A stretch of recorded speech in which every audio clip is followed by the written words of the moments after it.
All right, good evening, everyone. I'd like to call this village board meeting to order on Monday, November 7, 2022, and ask you if you'd all please rise and join the village board in the Pledge of Allegiance.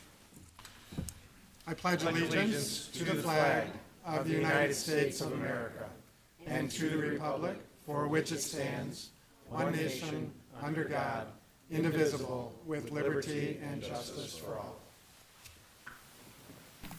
Would the clerk please call the roll? Trustee Bertucci? Here. Trustee Tinaglia? Here. Trustee Schwingbeck? Here. Trustee Grasse? Here. Trustee Scaletta? Here. Trustee Baldino? Here. Trustee Canty? Here. Trustee LaBedz? Here. President Hayes? Here. First item on the agenda is the approval of minutes, and we've got two sets to approve tonight. The first is from the village board meeting of October 17, 2022. Are there any changes or passes? Pass. Passed by Trustee Baldino. Is there a motion to approve? Move approval. Motion to approve by Trustee LaBedz. Second. Seconded by Trustee Schwingbeck. Any further questions or comments from the board or from the audience? Seeing none, all those in favor say aye. Aye. Any opposed? And next we've got the committee of the whole meeting minutes from October 10, 2022. Any changes or passes? Pass. Pass. Passed by Trustees Schwingbeck and Baldino. I move to approve the committee of the whole meetings for October 10th, 2022. Second. Motion by Trustee Grasse, second by Trustee LaBedz. Any questions or comments from the board or from the audience? Seeing none, all those in favor say aye. Aye. Any opposed? Next, we move on to the approval of the accounts payable, and I would call on Trustee Bertucci. Move approval of the warrant register for 10/30/2022 in the amount of $1,785,150.68. Second. Motion by Trustee Bertucci, seconded by Trustee Scaletta. Any questions or comments from the board? Anything from the audience? Seeing none, roll call. Trustee Bertucci? Yes. Trustee Scaletta? Yes. Trustee LaBedz? Yes. Trustee Grasse? Yes. Trustee Tinaglia? Yes. Trustee Canty? Yes. Trustee Baldino? Yes. Trustee Schwingbeck? Yes. President Hayes? Yes. Well, next under recognitions and presentations, we have some very special safety awards to present tonight and to be presented. And so joining us tonight is Scott Christensen, the director of the Illinois Traffic Safety Challenge, who will be presenting the Illinois Traffic Safety Challenge Award for 2022. And so, Scott, thank you and welcome. Thank you, Mr. Mayor, Village Board. For those of you that are not aware, the Illinois Traffic Safety Challenge is a friendly statewide competition between similar size and like type law enforcement agencies. The program is coordinated through the Illinois Association of Chiefs of Police and is administered through the National Highway Traffic Safety Administration and the Illinois Department of Transportation, along with some private entities that also support this program. The program honors agencies that have successfully implemented comprehensive traffic safety programs with required elements of sound policies, officer training, recognition programs, public safety information and education programs, and targeted data-driven enforcement. The Illinois Traffic Safety Challenge encourages agencies to set comprehensive goals, develop positive traffic safety programs, share their experiences with others, and recognize the best overall traffic safety programs in Illinois. The program targets 4 major traffic safety priority areas, which include occupant protection, speeding, distracted driving, and impaired driving. It recognizes agencies whose effectiveness in overall traffic safety programs. This is not about who writes the most citations or who makes the most arrests. This program recognizes agencies that have comprehensive programs that help educate the public and reduce the number and severity of crashes that occur within their jurisdiction. Each year, this program recognizes agencies from across the state in their different categories.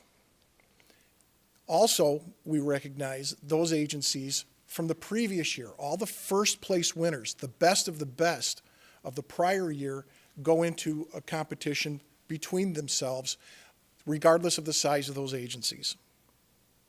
This year, the Arlington Heights Police Department was recognized with the first place championship category.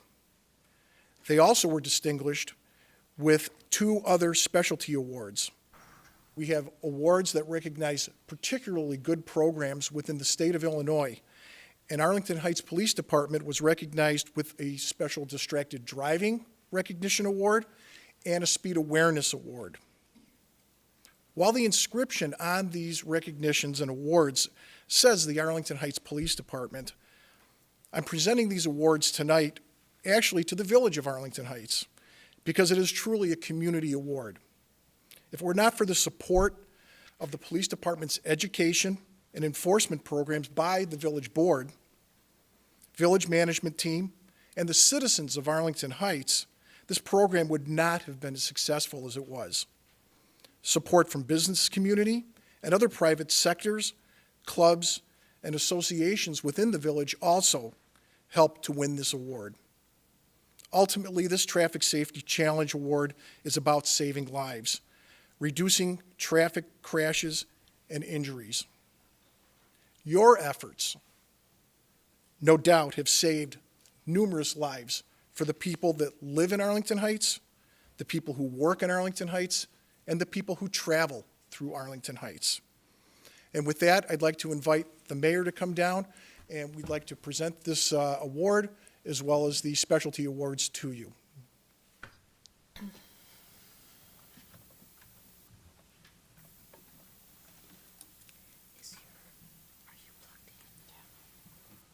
On behalf of the Illinois Association of Chiefs of Police, the Illinois Department of Transportation, we'd like to congratulate the Arlington Heights Police Department and the community with these Highway Safety, Traffic Safety Awards.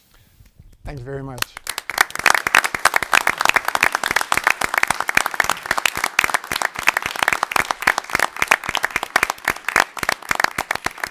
Well, I'm very happy to accept these awards on behalf of the Village of Arlington Heights and the Village Board, but the people responsible for these awards are right here, or at least representatives of the people responsible, and so I asked them to join us up here. We are so proud of the men and women of our police department and for keeping us safe on a daily basis, and so we need them to be in the photo. Congratulations, congratulations, congratulations. Congrats. Thank you. Chief.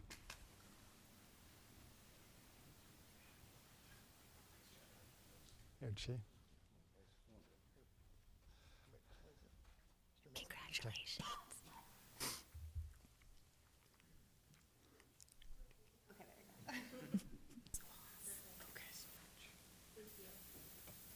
All right, Chief, anything?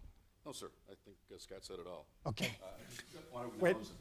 Oh, okay. I'd just like to acknowledge the team that did all the heavy lifting. The traffic unit is led by Commander Ed Commerce, managed by Sergeant Russ Mandel, and the guys that do the heavy lifting, Officer Dave Lavin, Officer Jeff Aiello, and Officer Matt Bocek. Thank you, gentlemen, for all your work. It's much appreciated on behalf of the police department. Also joining me this evening is Deputy Chief Greg Zernicki and Deputy Chief Joe Pinello, who's supporting this endeavor. Thank you very much.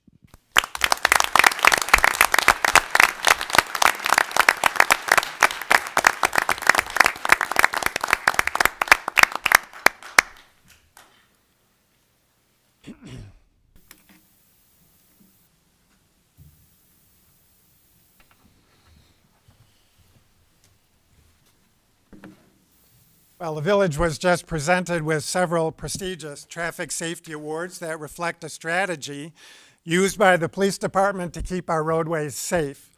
The end goal is to reduce the number of personal injury and fatal accidents. This approach requires participation by all drivers. One specific area where the motoring public can contribute to safe driving is occupant protection. Whether it's buckling up, ensuring a child is properly restrained in a car seat, or wearing a helmet on a motorcycle. As part of the overall traffic safety strategy, positive reinforcement is given to those who are unintentionally involved in a motor vehicle collision and survived or limited the extent of their injury.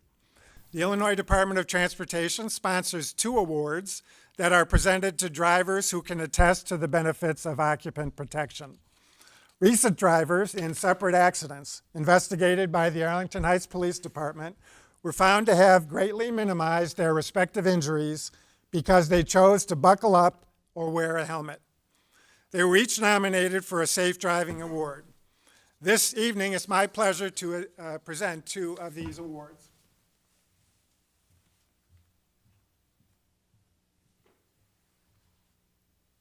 First, the Illinois Department of Transportation's Bureau of Safety Programs and Engineering promotes the Saved by the Belt Award to increase awareness of the life-saving value of seatbelts and car seats by publicly recognizing individuals who survived traffic crashes because they were properly belted or restrained in a car seat.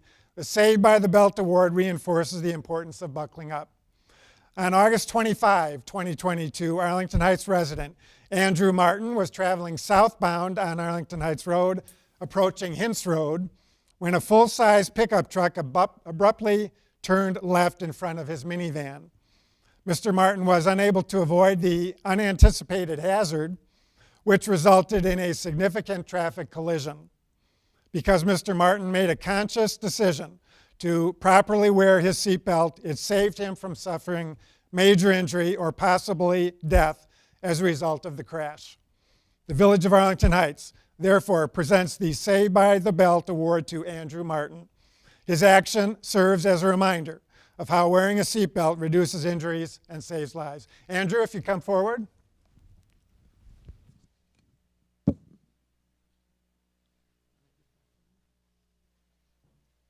Congratulations.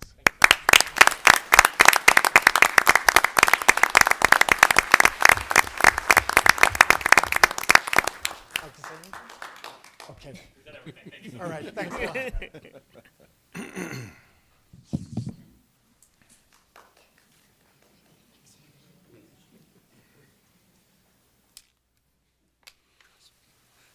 The Illinois Department of Transportation's Bureau Cycle Rider Safety Training Program promotes the Save by the Helmet Award to increase awareness and importance of motorcycle helmets as a life-saving strategy by publicly recognizing individuals who survived traffic crashes because they properly wore a Department of Transportation certified helmet while riding. The Save by the Helmet Award reinforces the importance of responsible motorcycle riding. On September 20, 2022, Des Plaines resident Ariana Ray was riding her motorcycle northbound on Arlington Heights Road, approaching White Oak. Ms. Ray saw a vehicle abruptly turn right on red from White Oak to northbound Arlington Heights Road, entering her lane of travel. Ms. Ray attempted to quickly avoid the imminent impact with a larger, heavier vehicle. During the evasive maneuvers, the motorcycle fell onto its side, placing Ms. Ray in direct and sudden contact with the pavement. The Department of Transportation approved helmet she was wearing at the time sustained significant damage upon impacting and subsequent sliding on the roadway. Without the protection of the helmet, Ms. Ray could have sustained severe head injuries or worse. The Village of Arlington Heights therefore presents the Saved by the Helmet Award to Ariana Ray. While wearing a helmet is a choice, her story is an example of how unexpected situations can occur. However, wearing an approved helmet can undoubtedly reduce injuries or even save a life. Ariana, if you come forward.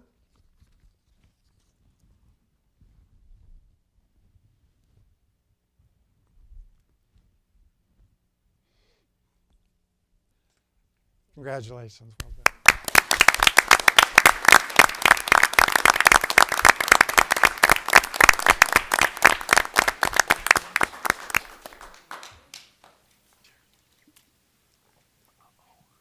So can you guys hear me okay? Yeah. I took the motorcycle safety course that we offer for free effectively. It's $20. And that training also saved my life very specifically. So that and Kiana, the driver of the truck that I almost went under, made sure that I was okay. So driver safety, motorcycle safety is remarkably important. It can happen to anybody. You got to dress for the slide, but it's everyday people making choices. Thank you very much. Well said, Aaron.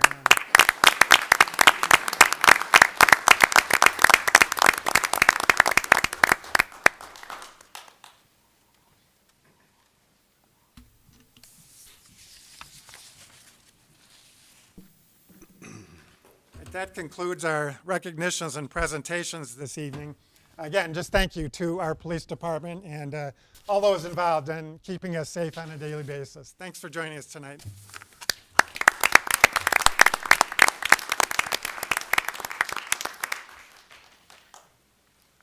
We move now to citizens to be heard, and we do have several cards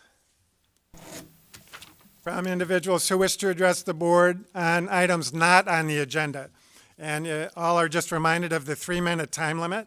The first is Greg Padavani, the chairman of our Veterans Memorial Committee.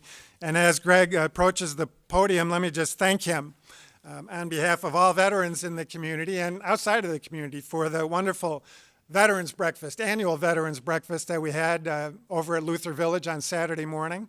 We had about 130 veterans there from all the different armed forces, and it was just a great time. We heard from some Hersey students and graduates about what military service means to them. And so we very much appreciate all the work that Greg has done. I noticed as a 66-year-old veteran at the breakfast that morning that I was really one of the younger persons there. And so it really became clear to me that it's time to pass the torch to new generations of Americans to continue to fight for and protect and preserve the freedoms that we enjoy here, including the right to vote, which everyone, I think one of the other things I found at the breakfast, I asked who's already voted, and 95% of the people already raised their hand. And judging by the line that was out here this all day today, I think there's probably going to be very few people that haven't voted yet. But if you have not voted, I would encourage you to vote and exercise your right tomorrow that our military service members gave us the freedom and right to do. So, Greg, thank you for joining us tonight. Thank you, Mayor, and thank you, board and staff, and ladies and gentlemen, and everybody at home. As the mayor said, I'm Greg Padavani. I serve as chairman of the Veterans Memorial Committee here in Arlington Heights, and I'm focusing on the end of this week, as everybody is focusing tonight on a very important discussion, and tomorrow on a very important election, and probably recovering from that on Wednesday.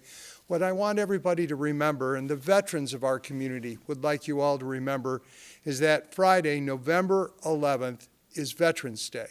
And we've already started celebrating that here in Arlington Heights, as the mayor said, with our annual Veterans Breakfast at Luther Village last Saturday. And again, on Friday, I'm thrilled to say that almost all the schools that I know are doing something to celebrate Veterans Day. I'll be attending the Hersey High School Veterans event, a very major event that General Mukiyama is going to be the keynote speaker there. But at the same time, the South Middle School folks recorded a veterans video that will be broadcast to their school. And what was interesting is we were posed with questions from the students. They asked us questions, and we answered them in this video, which will be broadcast to the whole school. And all the other high schools and many of the other schools in our town are doing something to honor and remember our veterans. Our Arlington Heights Memorial Library has 3 days of events planned to honor our veterans. And of course, American Legion Post 208 will be hosting a Veterans Day ceremony here at the post. But it's just so interesting and so heartwarming to see so many people, especially the students who are so interested. They're actually interested and want to know more about our veterans. So if there are any veterans that are listening to me right now, I'm going to give you a second mission. Your first mission was to serve in the military. The second mission is you have an opportunity to serve again, by sharing your experiences with our students, with our faculty, with our schools. They so much want to know about what we experienced, how we experienced, and why.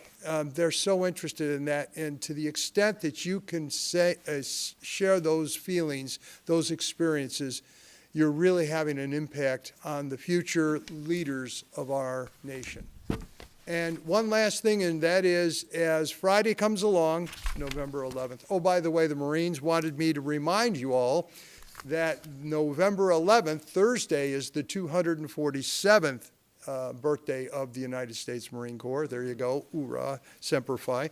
But on Friday, and actually any day, you can say thank you for your service to our veterans. That's always appreciated. But for our Vietnam veterans, I'm going to ask you to say 2 words that they didn't hear when they came home. And these are the motto, these 2 words are the motto of the Vietnam Veterans of America, of which I'm a life member. And those 2 words are welcome home. And if you want to touch their hearts, the heart of a Vietnam veteran, that's what you say to them. And it really is so very impactful for them. So, Friday, November 11th, Veterans Day. Thank you so much. Thanks, Greg. And thanks for all you do for the military veterans and service members and their families in Arlington Heights. Thank you. Next is Peter Romano.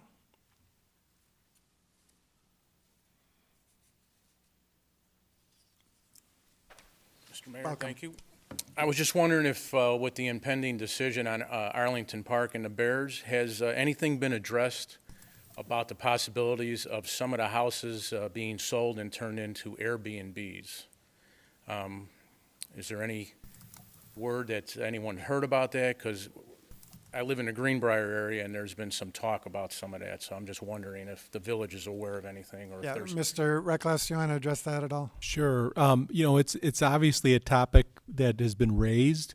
We're very, very far off from any kind of approval or the actual construction of anything at that site, but it's definitely something on our radar.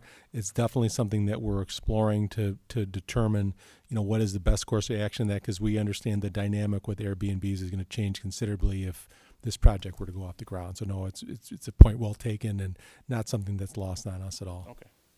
That's all I have, sir. Good question. Thank Yes. you. All right, thank you. And next is Lee Adelson.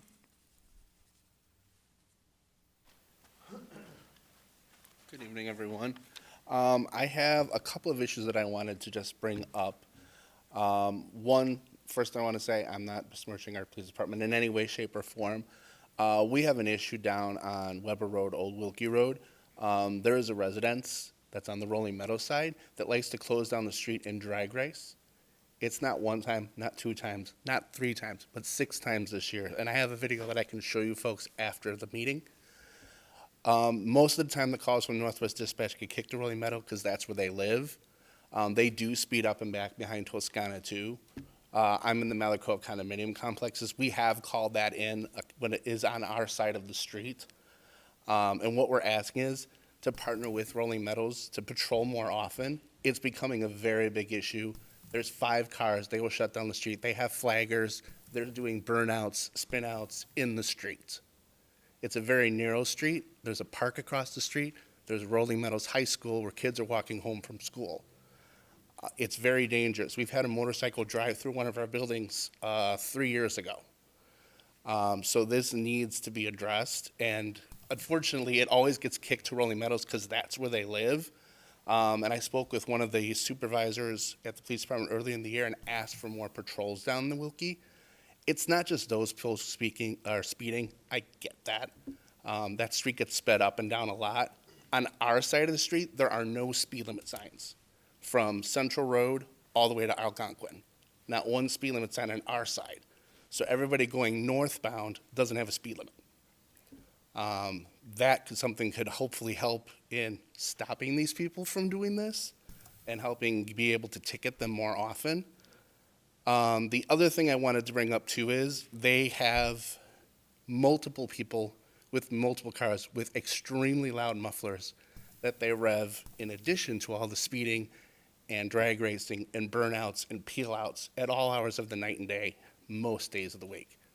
They've been good the last 2 weeks because Rolling Meadows went out there and talked to them again. They're going to start up again. Rolling Meadows can't be there all the time, and I know you folks can't. Arlington Heights Police can't be there all the time. But between the two, if we could get more patrols, because somebody is going to die. That's how bad it is. They have flaggers that start the races off. That's how bad it is. The other thing, White Oak, that needs a good repave because they just keep patching those potholes, and 2 weeks later, all the potholes are back. And I bent one of my rims last winter because I couldn't see it. So that's another thing that I wanted to bring up. Okay. On the Bears, please don't raise our property taxes. All right, thank you, Mr. Adelson. We, Thank you. the village manager and others, were taking copious notes, Okay. and we will follow up on the incidents and your observations. So thank you for coming tonight. All right, is there anyone else in the audience that wishes to address the board on items not on the agenda? Melissa.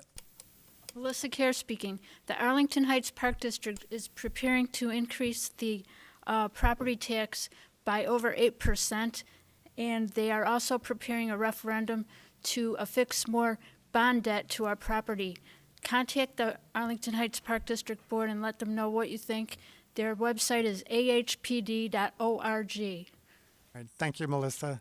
Anyone else in the audience? Items not on the agenda. All right, seeing none, we'll close the citizens to be heard. Move on to old business, and we do have at least three items to discuss tonight. The first is the report of the committee of the whole meeting that we had earlier this evening, and we've got 2 items to report out tonight. And the first will be reported out by Trustee Schwingbeck. Thank you, Mayor. I would move, as I did earlier this evening, to concur in the mayor's appointment of Erica Cutlip for appointment to the Arts Commission with a term ending April 30th, 2025. Second. Motion by Trustee Schwingbeck, seconded by Trustee Grasse. Any questions or comments from the board? Anything from the audience? Seeing none, all those in favor say aye. Aye. Any opposed? Congratulations, Erica. If you'd come forward and just stand at the podium if you would, we'll make it official by swearing you in. And this is going to be the most difficult thing that you'll have to do as an arts commissioner is raise your right hand and repeat after me. I, and state your full name, I, Erica Cutlip, having been appointed to the Arts Commission having been appointed to the Arts Commission in the village of Arlington Heights, in the village of Arlington Heights, county of Cook, in the county of Cook, do solemnly swear and affirm do solemnly swear and affirm that I will support the Constitution of the United States that I will support the Constitution of the United States, and the Constitution of the State of Illinois, the Constitution of the State of Illinois, and that I will faithfully discharge the duties and that I will faithfully discharge the duties of the office according to the best of my ability. of the office according to the best of my ability. Congratulations, Erica. We know you will.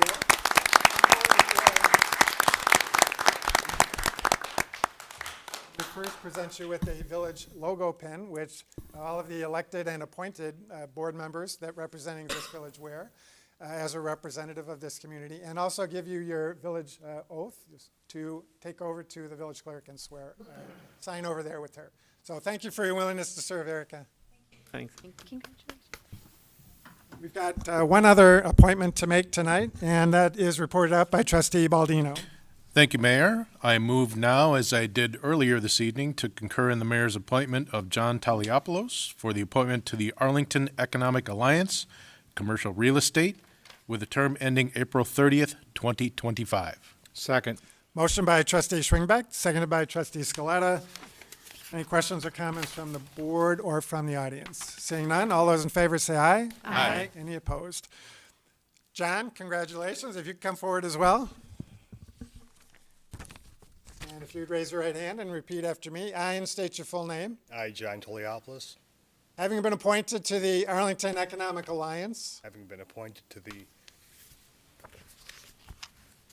in the village of Arlington Heights, village of Arlington Heights, in the county of Cook, the county of Cook, do solemnly swear and affirm do solemnly swear and affirm that I will support the Constitution of the United States. I'll support the Constitution that I will support the Constitution of the United States, and the state of Illinois, state of Illinois, and that I will faithfully discharge the duties and I will faithfully discharge the duties of the office according to the best of my ability. of the office to the best of my abilities. I told you guys it would be the most difficult thing you'll ever do. If you come forward as well.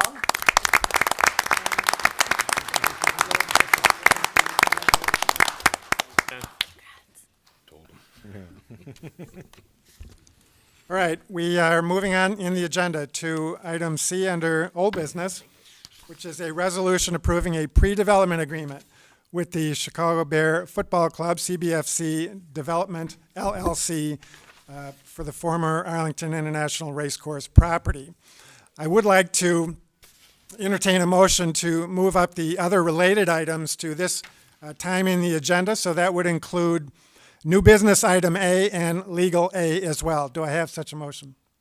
I move to move these items up to this point in the agenda. That would be new business A and legal A. Second. Motion by trustee LaBedz, seconded by trustee Bertucci. All those in favor say aye. Aye. Aye. Any opposed? All right, well, again, this is the second time that we are going to be making these presentations, but again, this is a very exciting time for the Village of Arlington Heights, I hope for the Chicago Bears football team as well, and the whole Northwest Suburban region. But it's a very preliminary step, as we've talked about the last time on October 10th, and as we've discussed for many weeks and months now. We've got a long, long way to go, but this is a very important and necessary step to move this redevelopment forward. This is a pre-development agreement that we're considering tonight, not a redevelopment agreement. And so it's a non-binding agreement that provides a framework and goals of our intentions of moving forward. And I'm very pleased with the progress that we've made jointly between our two entities. And again, as I said last time, I've really enjoyed working together with the team from the Chicago Bears, a number of which are with us here this evening. And so, again, thank you for your efforts in working together so collaboratively with us in trying to get this across the finish line at some point. And so, without further ado, I'm going to introduce, to start us off, Cliff Stein from the Chicago Bears, who will then introduce members of his team.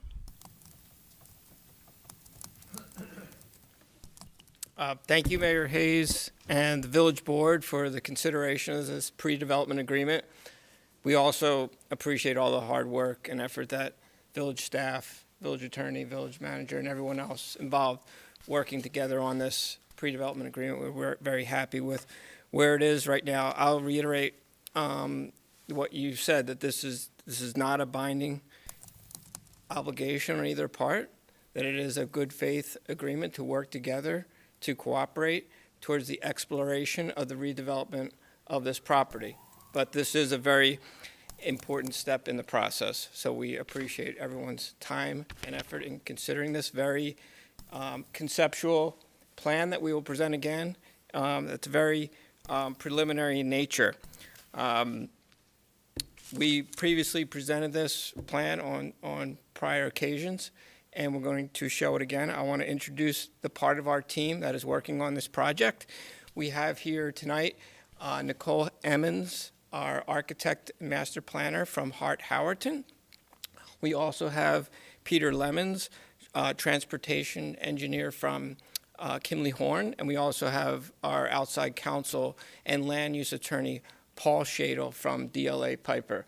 So without wasting any other time, I want to introduce Nicolle Emmons from Hart-Howerton, who's going to once again go over the preliminary plan.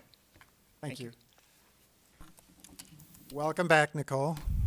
Thank you so much. Thank you, Mayor and trustees. I appreciate the time to come back in front of you, and just want to add that just like your team is much larger than who we see here, our team is much larger than myself and Peter and the Chicago Bears representatives today. So there's a lot that goes into thinking about something as big as the 326-acre Arlington Park site.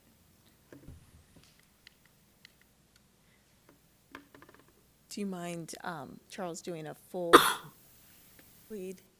Trying, it's frozen on me, if you bear with me a second.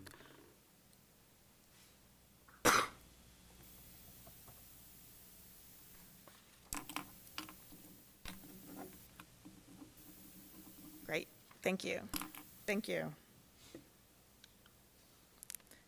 So just to start us off with where we are, we're at the gateway to Chicagoland and conveniently located here in Arlington Heights to Chicago, O'Hare, and the site itself, as you know, Arlington Park is nestled right in that one moment, that nexus of the three villages, Rolling Meadows, Palatine, and Arlington Heights, and also has a large greenway that goes through it, the Salt Creek Corridor.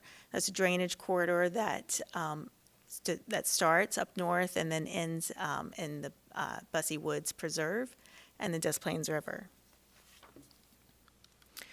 Arlington International Racecourse is a site that has hosted events over the years. As the grandstand, as you know, upwards of 130 feet tall, hosting 35,000 seats, views of downtown Chicago. We had the opportunity to go into the grandstand and really understand the position this site is relative to the larger Chicago vista. Really incredible when you look back and see along the Metro corridor and down to downtown Chicago, the opportunity here. The site itself, the 326 acres, is naturally divided in a sense. The west side, the 120-acre portion, divided by the Salt Creek Corridor, and the east portion, 206 acres. As we look at sites as master planners and engineers and part of our team, we look not just at the distance, the 1.1 mile width and the 0.3 mile height. You have roughly 0.85 miles along the corridor, the rail corridor, but also the scale of the pedestrian neighborhood, which we know is roughly a comfortable 5-minute walk. So that quarter-acre mile radius you see here, the site itself is really comprised of the potential of two neighborhood scales. We also are looking at the context. Who are our neighbors? Who are our neighbors that we want to be a good neighbor to as a potential future development? Around the north and the west, and just to the southwest, it's commercial or light industrial, and then to the east and the south, single family.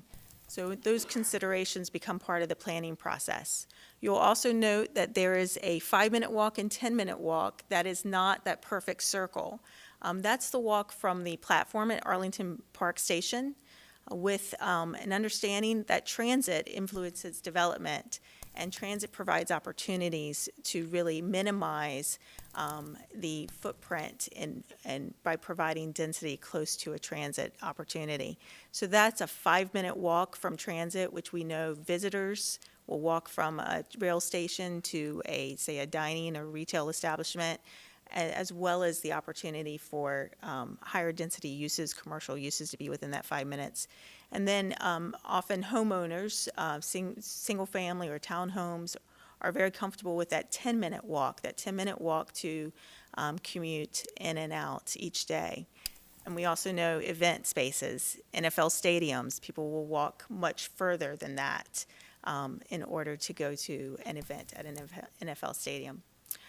We share the TOD that you know well, your own downtown transit-oriented development, because it's a great example of and a visual of the scale, how the larger footprints near the station accommodate the higher density uses in order to also leverage that opportunity of a rail station, bringing people to the train by foot, by bike, limiting the amount of people commuting by car within this corridor, within this 5-minute walk, and really acknowledging the ability to create a pedestrian-friendly environment. And you see here the scale as you go outside that 5 minutes, that comfortable walking distance is a smaller scale footprint of building, single-family lots often, but the opportunity to have those commercial and higher density uses near the transit station is one that you've realized here in your own downtown. Also looking at the site and the existing conditions, we've begun to understand the drainage. How does water flow on the site? Salt Creek Corridor is a drainage canal, drainage way. There are high points on both the east and west sides, but as you see here, Along the west side, along 53, the elevated highway, as the topography really is very much akin to the adjacent topography. It's slightly different from the east side, where you see the man-made forms buffering the existing track. So as we've looked at the site, and the organization, as I mentioned, is really a natural divide here, in that there is a site on the west that is more inward-looking. It's buffered. It hasn't buffered by 53. There are light industrial uses and commercial uses along the west. And to the east, more outward-looking opportunities to connect to the greater Arlington Heights neighborhood and network, but also to the Arlington Park Station. And so that's the opportune location for a transit-oriented development to truly leverage the amenity and the ability to have a station here. And the two are connected by a landscape. That landscape is Salt Creek Corridor today is not an improved corridor, but could have great potential to add to the open space within the village. And so you see here, as we think about where a stadium might go, potentially locating a stadium in that western portion, with views, again, thinking about the organization of the greater Chicagoland area, views down to downtown Chicago, and also consideration for what types of uses might be within that 5-minute walk of Arlington Park Station. So those are the commercial uses, the higher density uses, and then lower density as you move away from the station and closer to the context of the existing single-family neighborhoods. Sharing with you today the master plan for the site. This is, as you know, a vision. Master plans are visions. They're frameworks for development. They balance predictability and flexibility. They create a roadmap for decision-making, and a framework that will evolve over time as opportunities arise. This is an illustration that incorporates the site opportunities we just walked through, the lessons from successful transit-oriented developments, and then thoughtfully organizes a range of uses, or opportunities for a range of uses, including a world-class stadium, into a walkable, vibrant neighborhood, and connects, and it can even become part of the greater Arlington Heights and Chicagoland. To the west, the Stadium District connects to the transit-oriented development by a naturally occurring and enhanced landscape. That's that Salt Creek Corridor, becoming a series of ponds and open spaces supporting site drainage and site activities around what we're calling the Salt Creek Greenbelt. Major entrances to the site occur from the Arlington Park Metro Station through a station square imagined, along Wilkie through an entry park, and along Euclid through a landscaped and open space. Additionally, the Stadium District has access from the west, and as well as the extension of what could be the extension of Commuter Drive. We don't have details for the stadium.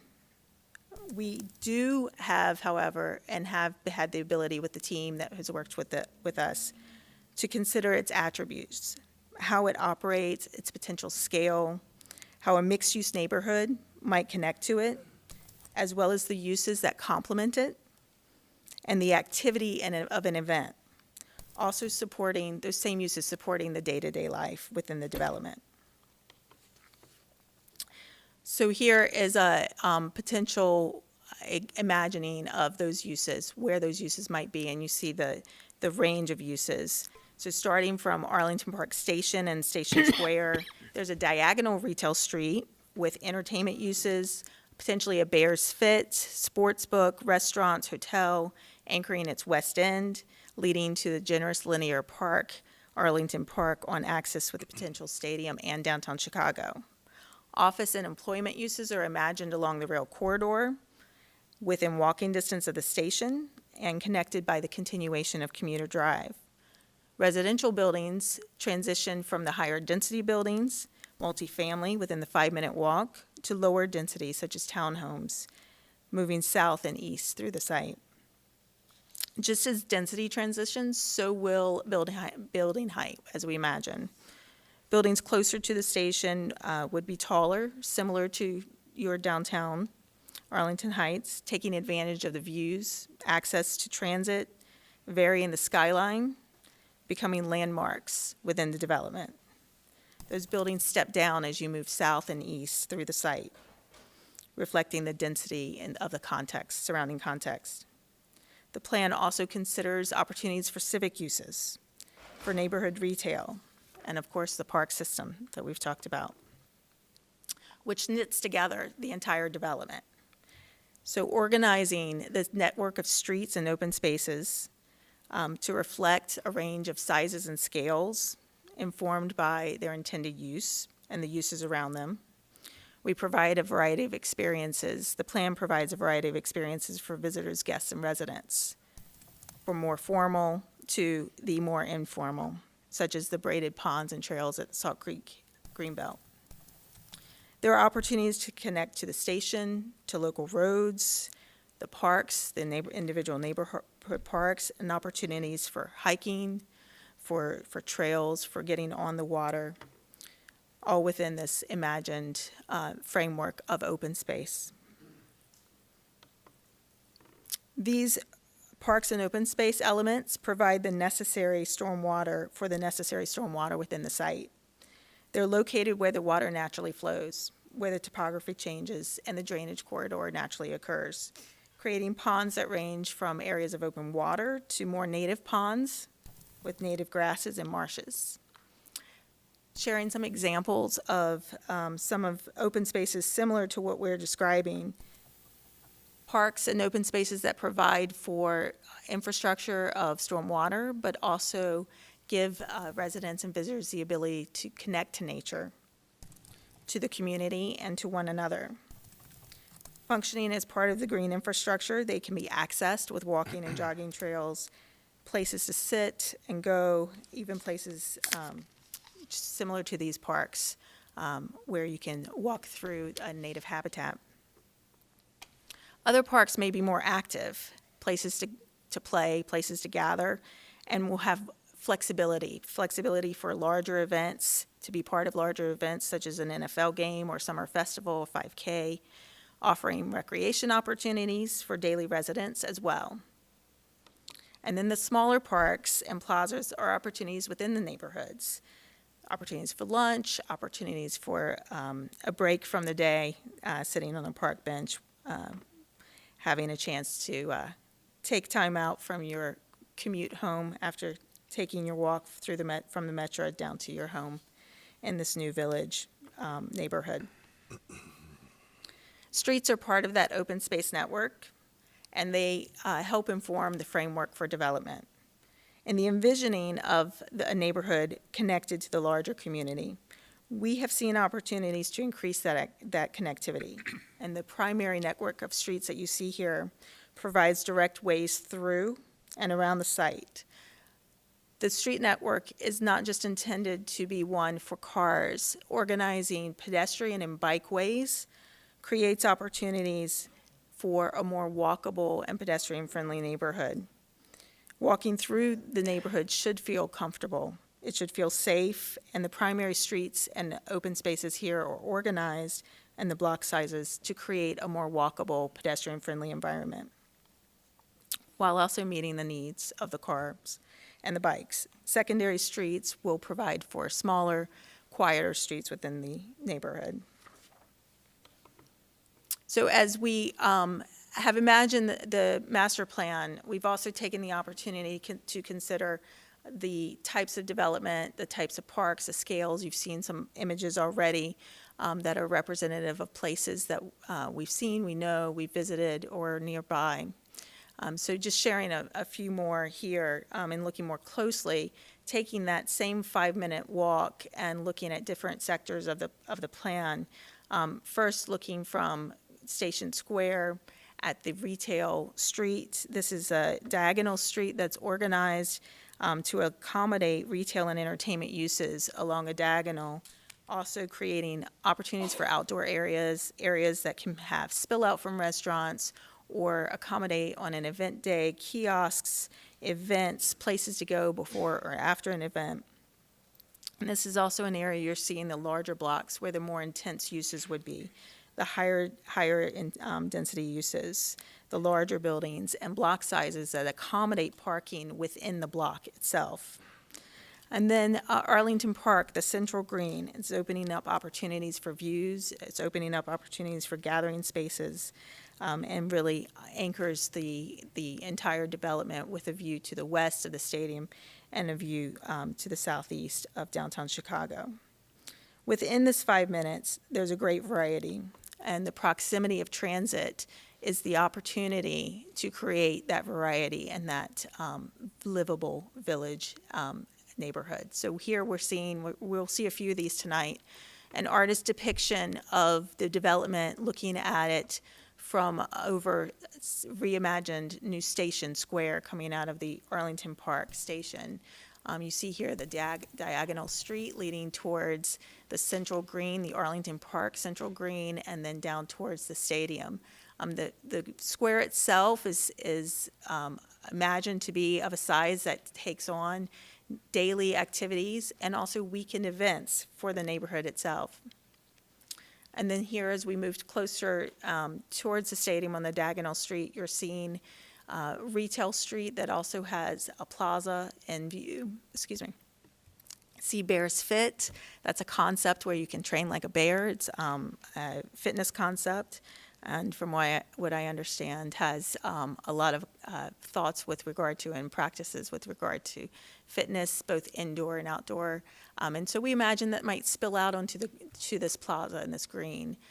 Potential sports book and hotel in the distance, opportunities for restaurant, cafe, beer garden, activities that aren't just in support and compatible with an event day, but also for the everyday. To the southeast, we're seeing in the plan, imagining more of the higher density neighborhood, transitioning then to the lower density, and opportunities for neighborhood parks. This is one that might include a playground, a small playground for the area immediately around it, where there may be townhomes, opportunities for individual gathering spaces with smaller groups, or passive sitting on a bench enjoying the park itself.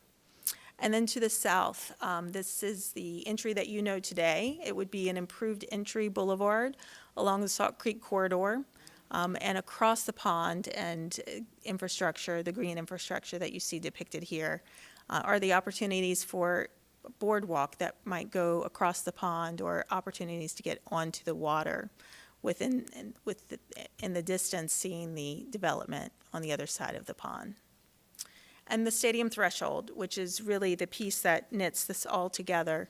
It is the Salt Creek corridor that has been enhanced and creates spaces for pedestrians to access ways back and forth from the stadium to the transit-oriented development, and really creates a larger park system for an extended area. This is an image imagined on a game day where you might be walking from the TOD, the transit-oriented development.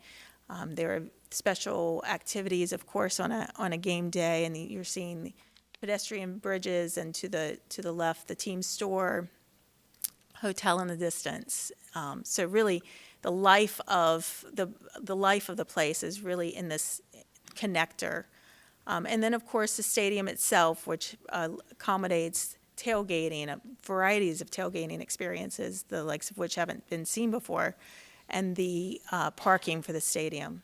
And then looking back, connects to the transit-oriented development, connects to the greater Chicagoland views, and understanding that it itself will be a landmark within the region as we learn more, and really the opportunity for this neighborhood or series of neighborhoods to be connected to the larger context and to become part of Arlington Heights and Chicagoland.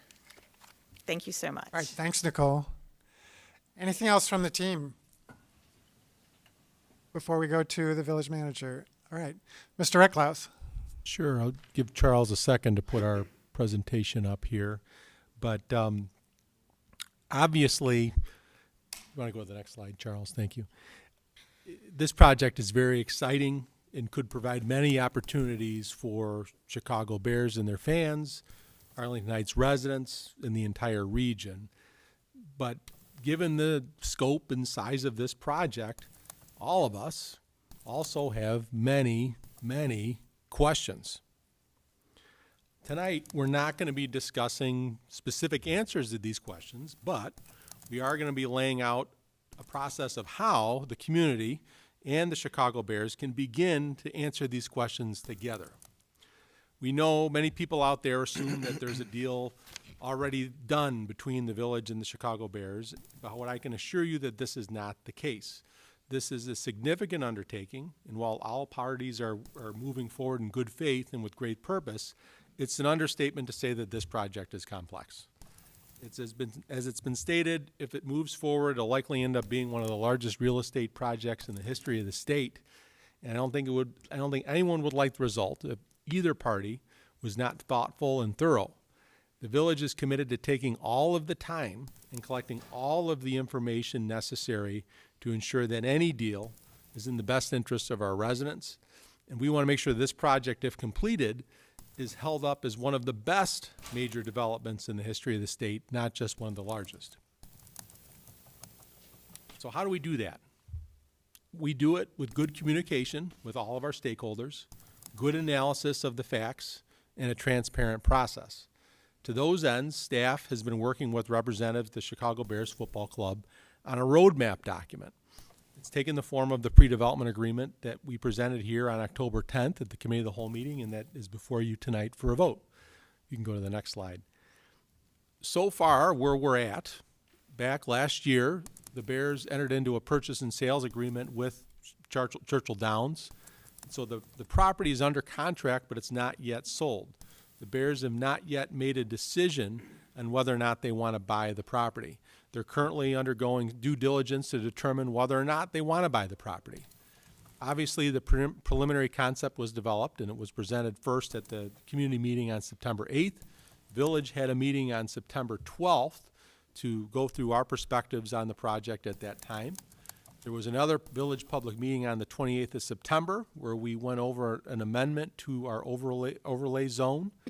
We had the aforementioned committee of the whole meeting on October 10th, and we recently had another public hearing for the overlay zone amendment on October 12th. Want to go to the next slide? So what's in this pre-development agreement? Tonight we're going to walk everyone through each section of the draft just like we did on the 10th. We really want to make sure people understand what's in it and what's not in it. But in its essence, it is a statement of our mutual intent to work together and a statement of mutual assurances. And that's what really sections 1 and 2 of the agreement cover. I'm going to go to the next slide. Statement 3, in section 3, we say that this agreement is not about making commitments. It's about stating intent and that either party can back out of this agreement at any time. Next slide. So we understand this flow chart is kind of busy, but this, as we said, is a complex project. This is a breakdown of the different steps in the upcoming process as they translate to the different parts of our pre-development agreement. We also have on this graphic the points where there will be formal public participation. But I have to make the point that there will be participation at every public meeting and informally many ways along the way as well. And we're going to be going into detail in these a little bit more tonight.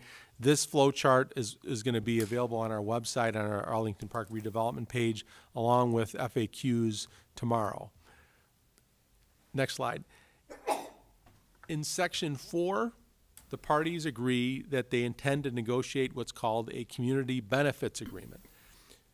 Staff has been doing a lot of research, talking to other communities that host NFL stadiums currently, trying to identify what are the practices that work best, what are the ones that didn't work well, so we can learn from all of it. And one of the practices that we identified that communities seem to think were a positive was a community benefits agreement. And what that is an arrangement between the host community and the team to achieve certain benefits that you normally wouldn't mandate through an approval process. These would be things such as the team hosting or sponsoring certain community events, them partnering with different local community organizations to achieve certain goals, things of that nature. And both parties here have agreed to negotiate in good faith on such an agreement. Next slide. Charles is going to take over here in just a minute.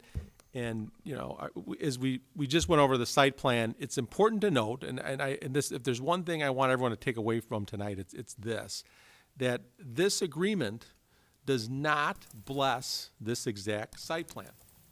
It does not say, all it does say is that the conceptual site plan reflects the broad goals of the village and the Bears. As stated, the village board and staff have many, many questions about these plans. But again, before the village approves any particular arrangement of buildings, roads, and other components, a lot of work will need to be done. And this project cannot go forward without the approval of the village board. The work that needs to be done and the analysis that needs to be done include, of course, looking at the impacts on our schools, on our businesses, and the community at large. We will not be blessing any plan until the proper studies are complete, and we all want to know what any development's impacts will be on this community. But anyone who is trying to do any serious analysis about those impacts based on the drawings that we've seen alone, on things like taxes, schools, services at this early stage, is just getting a little ahead of themselves. There will most certainly be a time and a place to dive into those details with both feet, and we'll be going into those details publicly. But that time is not yet arrived because we just don't have the information yet. But at this point, I'd like to hand things over to Charles Perkins, our Director of Planning and Community Development, who's going to talk a little bit about how some of this work will be done. Thank you, Randy. Good evening, everybody. I'll briefly talk about the conceptual site plan, comprehensive plan, zoning text amendment, all that good stuff that's outlined in the pre-development agreement. Section 5, as the village manager mentions, does talk about the concept plan, but it also acknowledges very clearly that this plan has not been reviewed or evaluated, and it must be very carefully. And in order to do that, we do need to receive and review various studies, such as what are illustrated on your screen here, and there'll be many other studies that need to be provided as well. But at a minimum, we need to see traffic and parking and transportation plans and studies. We need to look at the economic feasibility to the community, and the team need to look at it as an economic benefit for them as well. We also need to look at the market impact of the various land uses that are illustrated in the concept plan. Can the market support what's being proposed? Those studies need to be provided and also need to be evaluated. And they'll be evaluated not just by staff, but also the consultants the village has retained. If you recall, back in September, the village board retained a financial and economic market impact consultant, Hunden Associates, strategic partners. And we also retained a traffic and parking analysis consultant team to work with our in-house team. And there'll be a series of other impact studies and analysis that need to be looked at to kind of mold that concept plan. Trying to put that in a graphic sense, this is part of that larger one-page attempt at putting all the PDA elements and the bits and pieces that go into that. This just breaks out two sections. On the right are the PDA components, so section 5, the concept plan. On the left are just some high-level summary of the types of tasks and documents that we'll be looking at to kind of mold that concept plan. The things that I just mentioned, plus infrastructure, engineering, community inputs. At the same time, section 10 will be talked about a little bit later. That'll have to happen early as well. We've already had some conversations with stakeholders, but there has to be a lot more conversation with stakeholders, not just Arlington Heights, our residents, commissions, the board, and our business community, but also the state of Illinois, Department of Transportation, Cook County. They all have regulatory authority of various roadways and infrastructure needs. We need to meet and talk with our stakeholders relative to impacts on schools and parks. Metro, Union Pacific, and Illinois Commerce Commission, anything on, over, or under the railroad tracks, all require those agencies to give their approval and blessing. There's the Metropolitan Water Reclamation District, Commonwealth Edison, other utility companies, and then also our adjacent neighbors and our adjacent communities. So all of that stakeholder input and the studies will go into developing that concept plan further. Section 6 talks about an amendment to the comprehensive plan. So the comprehensive plan for this property does call for mixed use, which would be an appropriate designation, but it's fair to say that the plan in 2015, the last major update, did not envision a major NFL stadium on this site. So we really need to look at that comprehensive plan, and the village is agreeing to do that in this PDA agreement. And again, that comprehensive plan amendment, we will need preliminary information on traffic and parking and infrastructure needs and impacts and analysis on village services in order to be able to put that plan together. That plan will be something similar to the last one we did, our South Arlington Heights Road Corridor Plan. It did have input from stakeholders and business community and set forth a whole series of high-level goals and objectives. It's not the specific details that you would get in a zoning application, so I just want to make sure that that's clear. Section 7 in the agreement talks about after that comprehensive plan amendment has been developed and assuming it gets approved, then starting to draft zoning text amendments. So the property is currently zoned B3, which is an automotive type district. It's not really appropriate for this kind of use or even the racetrack, quite frankly, but it's been held in that category since the racetrack was annexed into Arlington Heights in 1969. June last year, the village did adopt an overlay zoning district on top of the B3 to set forth some initial steps and to control the property. It prohibited certain uses. It set forth some high-level standards that we'd like to see. It talked about sustainable features, preserving natural amenities, things of that nature. And at that time, that was before the Chicago Bears had the property under contract. We did say this was the very first step. This was just to give the village more control and protect the property. So we had could have work forward with the vision on that. So creating a new district would be the right approach. It would list the appropriate permitted uses or special uses that would be allowed. It would develop the applicable bulk and regulations, lot coverage, floor area ratios, setbacks, building heights, density, and things of that nature. And it would also set forth certain procedural requirements. This is a unique project. While they will need to, the team will need to submit for the appropriate zoning, there may be some other procedural elements that get written into that zoning text amendment, and that's been pretty typical on large projects like this. So again, looking at that kind of one-page chart of everything in the PDA, this kind of breaks it down into the comprehensive plan and the zoning section. And on the left, again, are the kind of high-level tasks that need to get accomplished of what goes into the comprehensive plan. So the vision, the goals and objectives, the various studies. On the right in the green are all the types of meetings that have to occur for a comprehensive plan amendment to take place. So there'll be community meetings.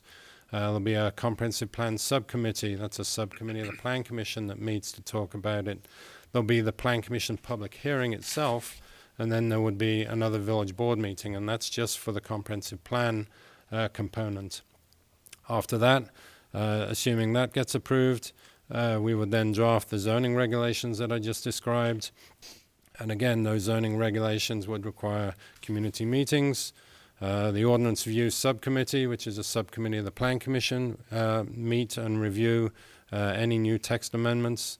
The Plan Commission again would hold another public hearing, and then the village board would have a public meeting. So just these two components will have multiple opportunities for public input as we move forward with the team and their development team.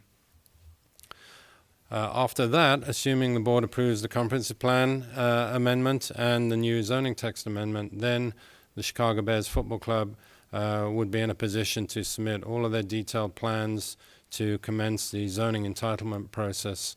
And those plans at that point we would expect to be consistent with the aforementioned comprehensive plan and zoning text amendment.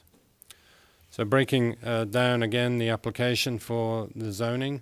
So again, on the left in the yellow are the things that the team would need to submit, and this is a little broader, but it would include their preliminary engineering and all the traffic studies that and other studies that I've referenced. And again, just for the zoning application, another set of meetings, community meetings, conceptual plan review committee meeting. There'll be other commission meetings needed, probably depending upon what's proposed. Plan Commission public hearing, and again, a village board public meeting.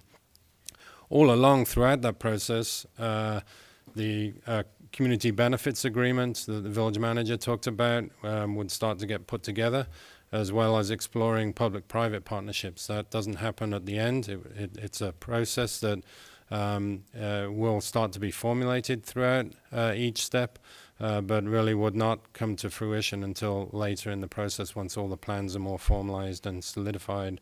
And then ultimately, the village board, has the final say in whatever happens, on this property. Again, working collaboratively with Chicago Bears football team. So at this point, I'll turn it back over to village manager. Thank you, Charles. So on to section 9, and we recognize this is the section that I think folks are most interested in, and for good reason. It's the section that discusses the potential of a public-private partnership between the village and the Chicago Bears Football Club. What this section says is there's an acknowledgement that the Chicago Bears Football Club intends to request public-private participation in funding a portion of certain infrastructure and other development costs allowed under state law in order for the project to be financially feasible. The Bears have indicated that they will not seek assistance to pay for costs towards an NFL stadium. The discussion of use of project-generated revenue will only occur if justified by detailed economic and fiscal analyses conducted by the village and its consultants. If you can go to the next slide. So the Bears also acknowledge that the village won't even consider village participation financially in this project unless, number one, the developer can prove to our satisfaction that the project would not be feasible without a public-private partnership. And that's something that we would look at. It's something that our consultants would analyze, and this is something that our consultants have done for other projects. They specialize in this type of work. And so we will be looking at that threshold very, very closely. If we meet that threshold, the village still must be convinced that the project itself will generate enough new tax revenue for the village to cover all of the new expenses that the village will need to incur related to the project. So in other words, the village will still realize a net fiscal benefit from the project. That is, after any expenses, the village would still have to realize positive revenue and economic benefits from the project above and beyond all expenses. There's no promise or obligation in any way for the village to provide any financial assistance to this project in the agreement at all. It's not shown on the slide, but the agreement also lists some of the types of incentives that might be considered. The listing of these tools does not mean that the village will agree to any of these specific tools. However, there will be many potential new sources of revenue that the village could benefit from that come directly from the site with such a development, such as potentially special service areas, special sales or food and beverage taxes coming only from businesses within that site, parking taxes within the site, etc. The point is there are many options for revenue for a project of this nature that would not impact any of the current residents of the community. But again, for any of these options to be considered, they'd have to prove to us that it's necessary and that the village would still realize a benefit from this project. And I do want to note that it is common for developers in any project to inquire about the types of incentive tools that a community uses when considering a major investment in our community. Indeed, when other interested buyers of the racetrack site met with village staff about potential uses, they too inquired about the types of economic development tools the village has used in the past. So this type of discussion is not unique in any way to the Bears discussion. But as I said, it does not mean the village will agree to such incentives. And there are many examples throughout our community of projects where an incentive was asked for, but ultimately not offered by the village because it didn't meet that threshold. You can go to the next slide. It's also acknowledged that the Chicago Bears Football Club will seek support from other public entities and that the village will work in good faith on those efforts as long as the assistance is in the best interest of our residents. Next slide. We basically agreed there'll be a good cooperation between parties in terms of communication. Next slide. Section 11 relates to costs that the village will incur as part of the review process, not costs for the project itself. It simply acknowledges and formally ratifies an agreement that's been in effect since April, where the Bears will cover any extraordinary costs the village has to incur as part of our review of the project. It's not uncommon for the village to pass on extraordinary costs to a developer or applicant, but normally this occurs once a formal application is made. We don't normally have to incur any costs until that time, but this project is unique, and the Bears have acknowledged that the village will have some expenses prior to the time a formal application is being made, so they've agreed to incur them. Section 11 is the last substantive section. So what's coming next? First and foremost, as we've said, the Chicago Bears Football Club has to make a decision on whether or not they will purchase the property. As they've stated, they believe they'll make such a decision no later than early 2023. During that period, they will be preparing plans and studies, as Charles mentioned, especially in the financial, economic, and traffic and parking realm. Village consultants will be reviewing those documents. They will refine the plans and studies in that repeating cycle that Charles noted, along with receiving input from stakeholders, possible amendment to the comp plan, possible creation of new zoning district. Eventually, they will submit detailed plans and studies to start the actual entitlement process. And again, each step entails input from the public at various public meetings and public hearings. It's important to note that after tonight, it is very possible there will be no additional information on this project for some time until the Chicago Bears Football Club makes a decision and an announcement on whether or not they will purchase the property. This could be months from now. So if there is no news for a while, that doesn't necessarily mean anything. As we've said repeatedly, this will be a long process with lots of opportunities for public input at the various inflection points of the project, but there will sometimes be a period of time between those inflection points as additional research and due diligence is conducted. And we appreciate everyone's patience in advance because we know people are very intrigued with this project. Next slide. But with that, staff recommends approval of a resolution authorizing execution of the pre-development agreement, and we're happy to answer any questions that anyone may have. Great. Thanks, Mr. Rickloff. Well, I just want to thank you and especially our village attorney, Hart Passman, and all members of the negotiating team in all the hard work that you put into developing this pre-development agreement. I know there's been a lot of back and forth over many months, and so we very much appreciate all of your hard work and efforts to get us to this point in the process. As I did last time, if I could ask the representative of the Bears, Mr. Shadle, perhaps, just to confirm that this agreement that's in front of us for consideration tonight does accurately reflect all the hard work that you've done jointly with us and that it represents your intentions as well. I'll reiterate our thanks to the village for working with us also. Okay, thank you, Mr. Shadle.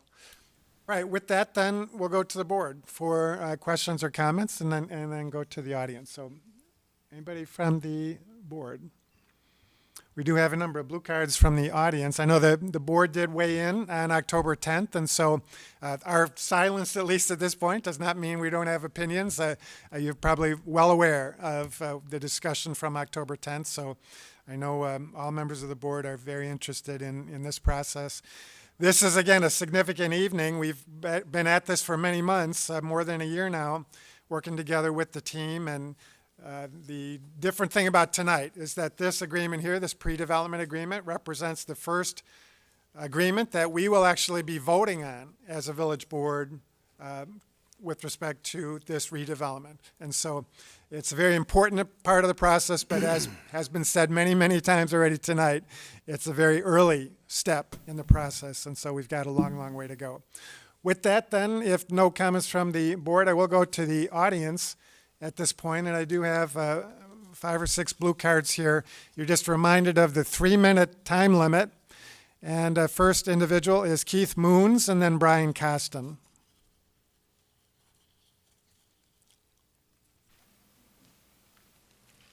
Thank you. Thank you, President Hayes.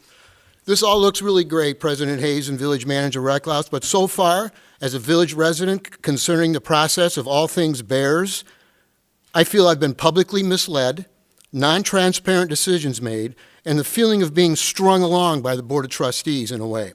For example, approval of this pre-development agreement that you're considering tonight was already decided at the Committee of the Whole meeting on October 10th, when the Board of Trustees voted to recommend to themselves approval of this PDA. A vote on this was taken at that Committee of the Whole, despite an attached memorandum from the Village Manager's Office that said, and I quote, "As this meeting is a Committee of the Whole, staff is not asking the Village Board to take a vote at this meeting," end quote. That statement misled the public on what the staff and Board of Trustees knew all along what was about to happen that night. 2 votes were taken. One was to recommend approval of the PDA to the Board of Trustees, which sealed the rubber stamp vote that we'll see here in a few minutes. That's already been decided. We are told, that it is possible that the Board of Trustees could reverse a Committee of the Whole recommendation, but that is a pure fallacy. It has never happened, nor never will. In other words, whether you are for or against this PDA tonight, it has already been decided on October 10th. Then, as insult to injury, at the October 17th board meeting, the agenda contained this very same item, President Hayes, for consideration and vote on October 17th board agenda meeting. But due to an embarrassing parliamentary procedure confusion, ultimately no vote was taken that night. Public members did turn up that night to see what was happening, and no vote was taken. Residents have been repeatedly told tonight and on that it's too early yet. No decisions have been made. It's preliminary. But here we are already signing an agreement with the billionaire bears that was negotiated the entire time that we were told these things. Finally, President Hayes, the question really is this in my mind. So far, we have given everything the billionaire bears have asked for, including tonight's overlay zoning district. When will this board say no to them? This board and staff have put together 4 consecutive years of zero tax levy increases, which we all should be very proud of. I'm proud of that. Are we going to wait for consistent double-digit tax levy increases again, or the exodus of many of our local established businesses that happened when the village board forced the development of downtown through the use of TIFs? In my opinion, if the billionaire bears can find $5 billion to build a stadium for them to lose in, as they can lose out here just as easy as they can lose in the city, they can find the funds for the rest of their project. They don't need our piggy bank in any way. But going forward, please, President Hayes, the Board of Trustees have to be more publicly inclusive and transparent than what we're seeing tonight with this rubber stamp vote that's coming up. Thank you. Mr. Moons, let me just wholeheartedly disagree with your characterization of what has transpired in the last few weeks and your characterization of this board as being something less than transparent. I think we've been totally transparent throughout this whole process. I mean, we can't say it enough. Where we've been at in the process and where we're going, it's very clear what's going on with this particular redevelopment, and you understand in your continual attendance at our village board meetings and our committee of the whole meetings about our processes. You know that a committee of the whole is a recommending body, and that's all it is. We can't take any official action at a committee of the whole meeting. You know that. You've been coming to the meetings for years. You've seen it many, many times. We make recommendations to this village board where official action can be taken, and that's what we're doing tonight. Next, that's enough, Mr. Moons. You had your time. You had your time. Next is Brian Costin.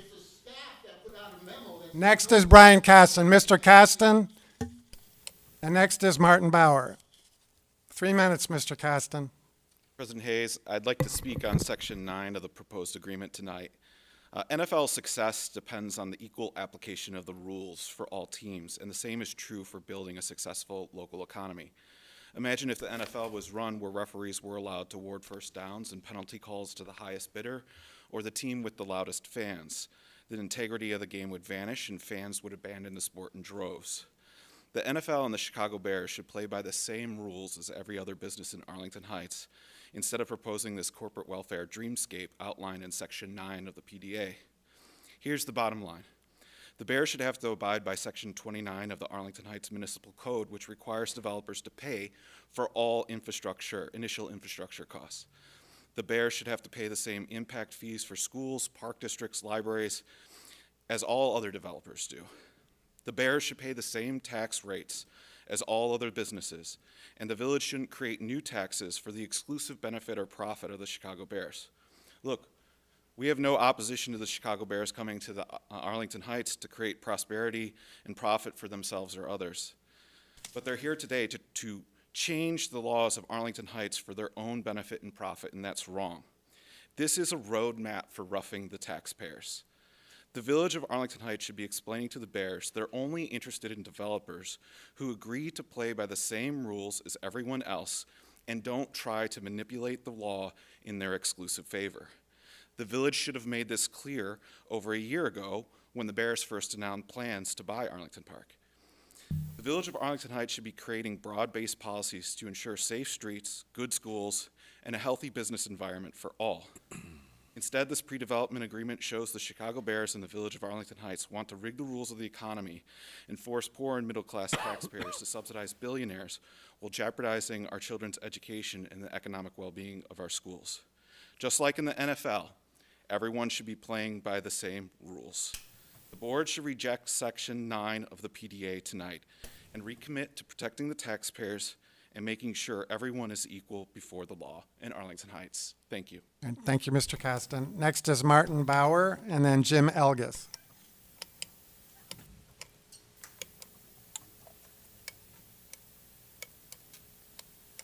Mr. Mayor, trustees, thank you again for the opportunity to address you here today. First, let me express my appreciation for having created a spot on the village's website right there on the front page to access all the information related to the Arlington Park redevelopment project. I truly commend you for this level of transparency. I've read through all the materials made available in advance of today's meeting. A few things stand out to me. First, it still seems to me that the village is just a little bit too eager to jump into this project and to provide taxpayer money. It is now crystal clear that the village fully expects to pay for part of the development and to subsidize the Chicago Bears. For example, the FAQs state, quote, "Some financial/infrastructure assistance from the village will be requested for a project of this magnitude, and this would be consistent with past types of public-private partnership the village has had." It was effectively said by village manager Reckless. That doesn't make it necessary.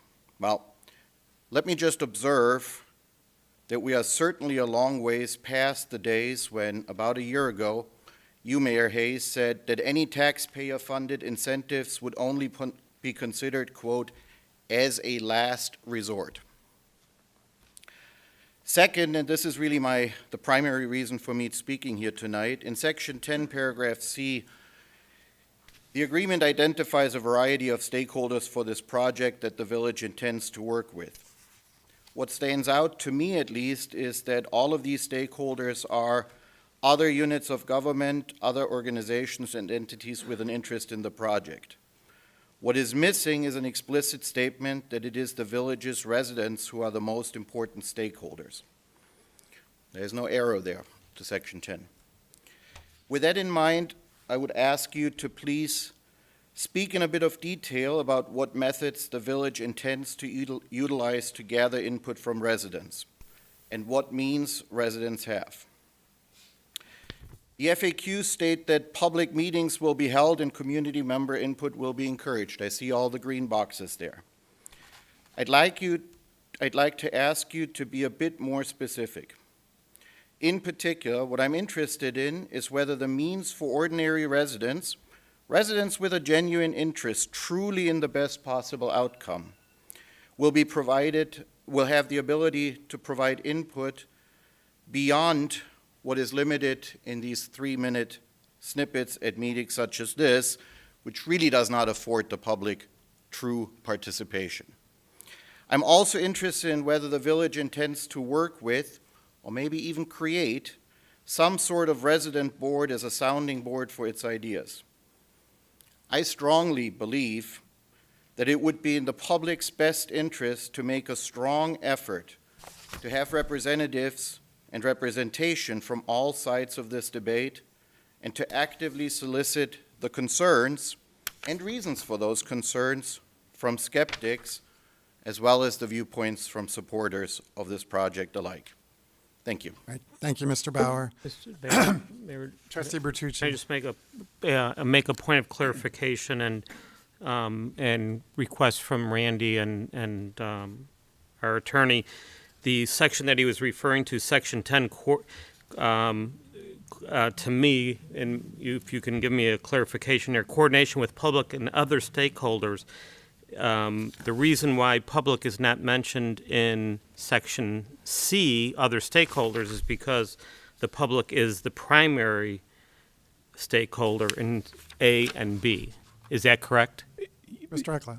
I would agree, Trustee Bertucci. You know, what just specifically, and I think in Section B in particular, you know, there's the sentence that says the parties agree to collaborate to address the concerns and ideas identified by members of the public at these several public presentations and meetings, and in response and as appropriate feasible to modify plans for the project and the nature and specific content of any amendments or approvals of the project. So I would agree. And as I said in the presentation, you know, we're all, you know, many of us here live in town. The entire board obviously lives in town. I live in town. Charles lives in town.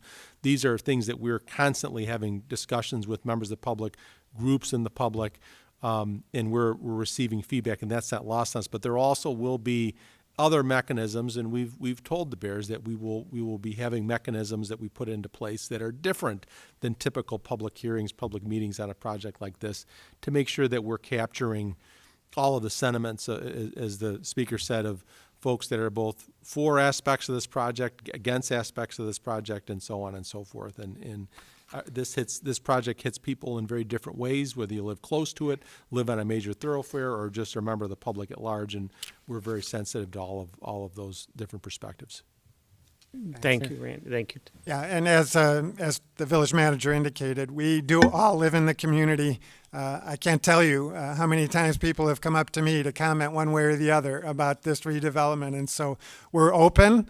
We want to hear your input and your opinions, whether it's by face-to-face contact, by a phone call, by a email, by a text, whatever.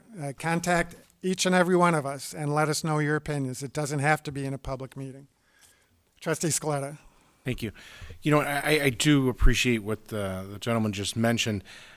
You know, however, I just want to point out that when it talks about the village of Arlington Heights, and if you look at our village budget, and every single year our organizational chart is in there, and it's on Roman numeral page 2, that the citizens of Arlington Heights are number 1, and the board is number 2, and then you have the departments.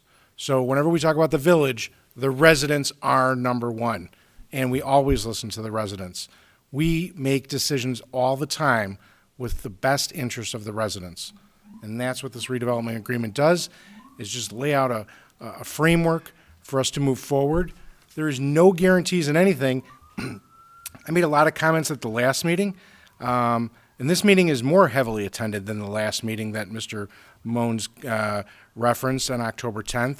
And I'm going to repeat a lot of my comments because there's many more people here, and I want to make sure that we go on record with all the comments that were made at that previous meeting. But there's so many people here, I wanted to make sure that everybody had an opportunity to speak before we did. All right, let's go on. And in our blue cards, Jim Elgis, and then the last one is Chris Hebert.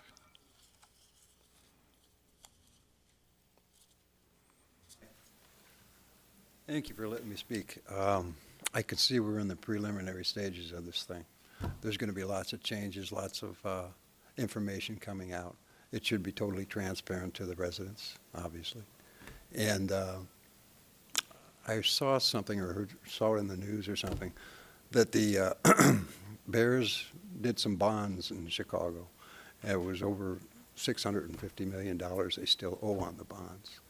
And I was just wondering, is something like that going to happen to the residents of Arlington Heights, where we're going to have to be paying for whatever, things that they don't pay for? So if that can be open, that'd be great. And yeah, total transparency is the way to go. All right, thank you. Thank you, Mr. Elgas. Next is Chris Hebert.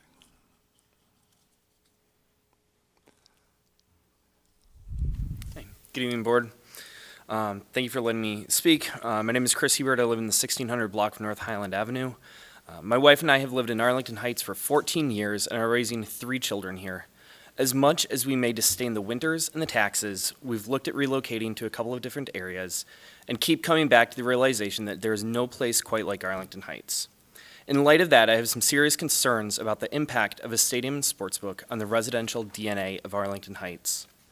In listening to the September 12th meeting, it is clear that the board and village staff have been engaging with various experts and thinking through this process.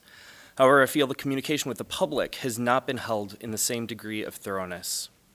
I believe that the vast majority of residents are going to see minimal benefit to, while dealing with the headaches of a changed town. Traffic will be worse. Parts of our lives will have to be planned around stadium schedules. This development isn't just about 9 to 10 games a year. It's about the many other events every year that are expected to be held at the stadium. If the Bears are going to spend $2 to $5 billion on a stadium and entertainment district, this is not going to be limited to just Bears games. What about the weeks leading up to the Super Bowl? What are they going to look like for the vast majority of the residents who aren't going to the game? The Bears will make a play for NCAA basketball games, as well as it's a natural home for the Big Ten activities if it's built here. Does Arlington Heights really want to be the town that has 30,000 Iowa fans attempting to drink it dry on a weekend? Go Hawks. It's fine for Indy or Chicago or even Rosemont or Schaumburg, but is this who we want to be? I also have questions about where the money is going to be spent. There have been numerous statements in these meetings about how much additional revenue is going to be generated for the village. What hasn't been communicated is where that money is going to be going.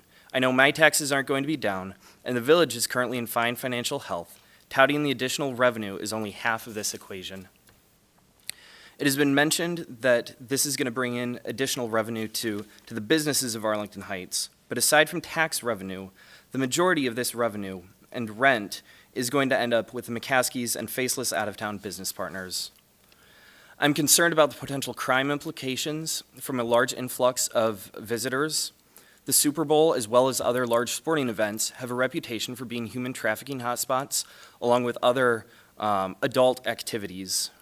In the past couple of months, there's been a midday strong-armed robbery at Alta, armed catalytic converter thefts, a homeless death, and increased panhandling. I moved to Arlington Heights to avoid the city, and I don't see a pressing need to bring more of the city to Arlington Heights. In the September 12th meeting, it was mentioned time and again that there would be a place and a time for citizen input. But short of these meetings, what is that going to look like? This feels like the process is going to be one vote after another, where no vote in and of itself is consequential, but at somewhere we've crossed the point of no return without broader citizen discussion. So I'd encourage you to please vote no, or at least delay the vote on the sportsbook and the agreement tonight, until after there can be more substantive citizen involvement, potentially even a referendum at some point. Thank you. All right, thank you, Mr. Hebert. All right, that's the last blue card I have. Are there any other individuals who wish to address the board on this agenda item? Melissa? Melissa Kerr speaking. The taxing districts associated with that property are the Northwest Mosquito Abatement District, Wheeling, Metropolitan Water Reclamation District of Chicago, Salt Creek Rural Park District, Palatine, Harper College Community College, 512 Palatine, Township High School District 211, Palatine, Community Consolidated School District 15, Palatine, Arlington Heights Library Fund, Village of Arlington Heights, Road and Bridge, Palatine, General Assistance, Palatine, Township of Palatine, Cook County Forest Preserve District, Consolidated Elections, County of Cook, Cook County Public Safety, Cook County Health Facilities. All right, thanks, Melissa. Anyone else in the audience wish to address the board on this item? Seeing none, I would come back to the board then for a discussion. Trustee Scaletta. Thank you, Mayor. I'm not sure who I'm going to address from the Bears side, but I think, Mr. Stein, you're the man. We're going to have to kind of repeat what we did on October 10th because there's a lot of people here today. So if you don't mind. Happy to. Thank you.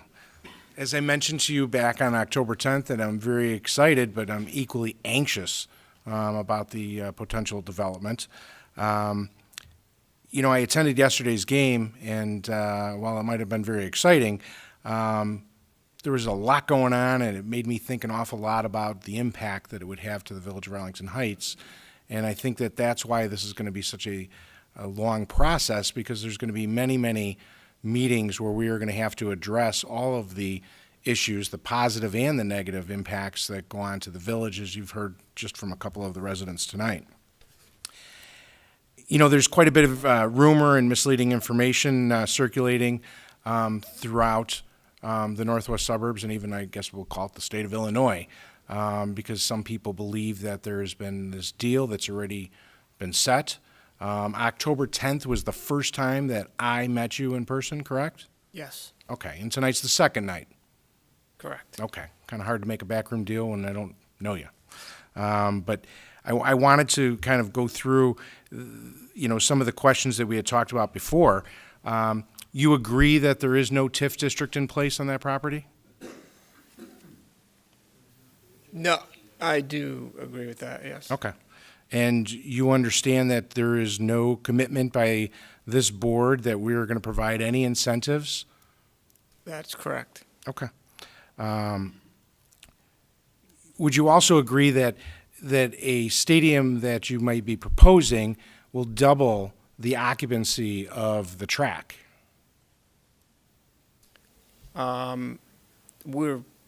It's premature to know that yet, because we don't have a stadium design yet, but we will. I don't even know what the track capacity is, actually. It's about 30,000. Yeah, so yes, then the answer is yes. Okay.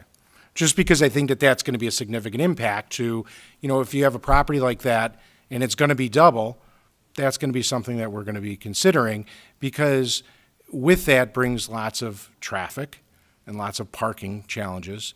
And we're going to want to make sure that the ingress and the egress flows smoothly, because we want people to be able to get in and be able to get out, along with enjoying the property while they're there.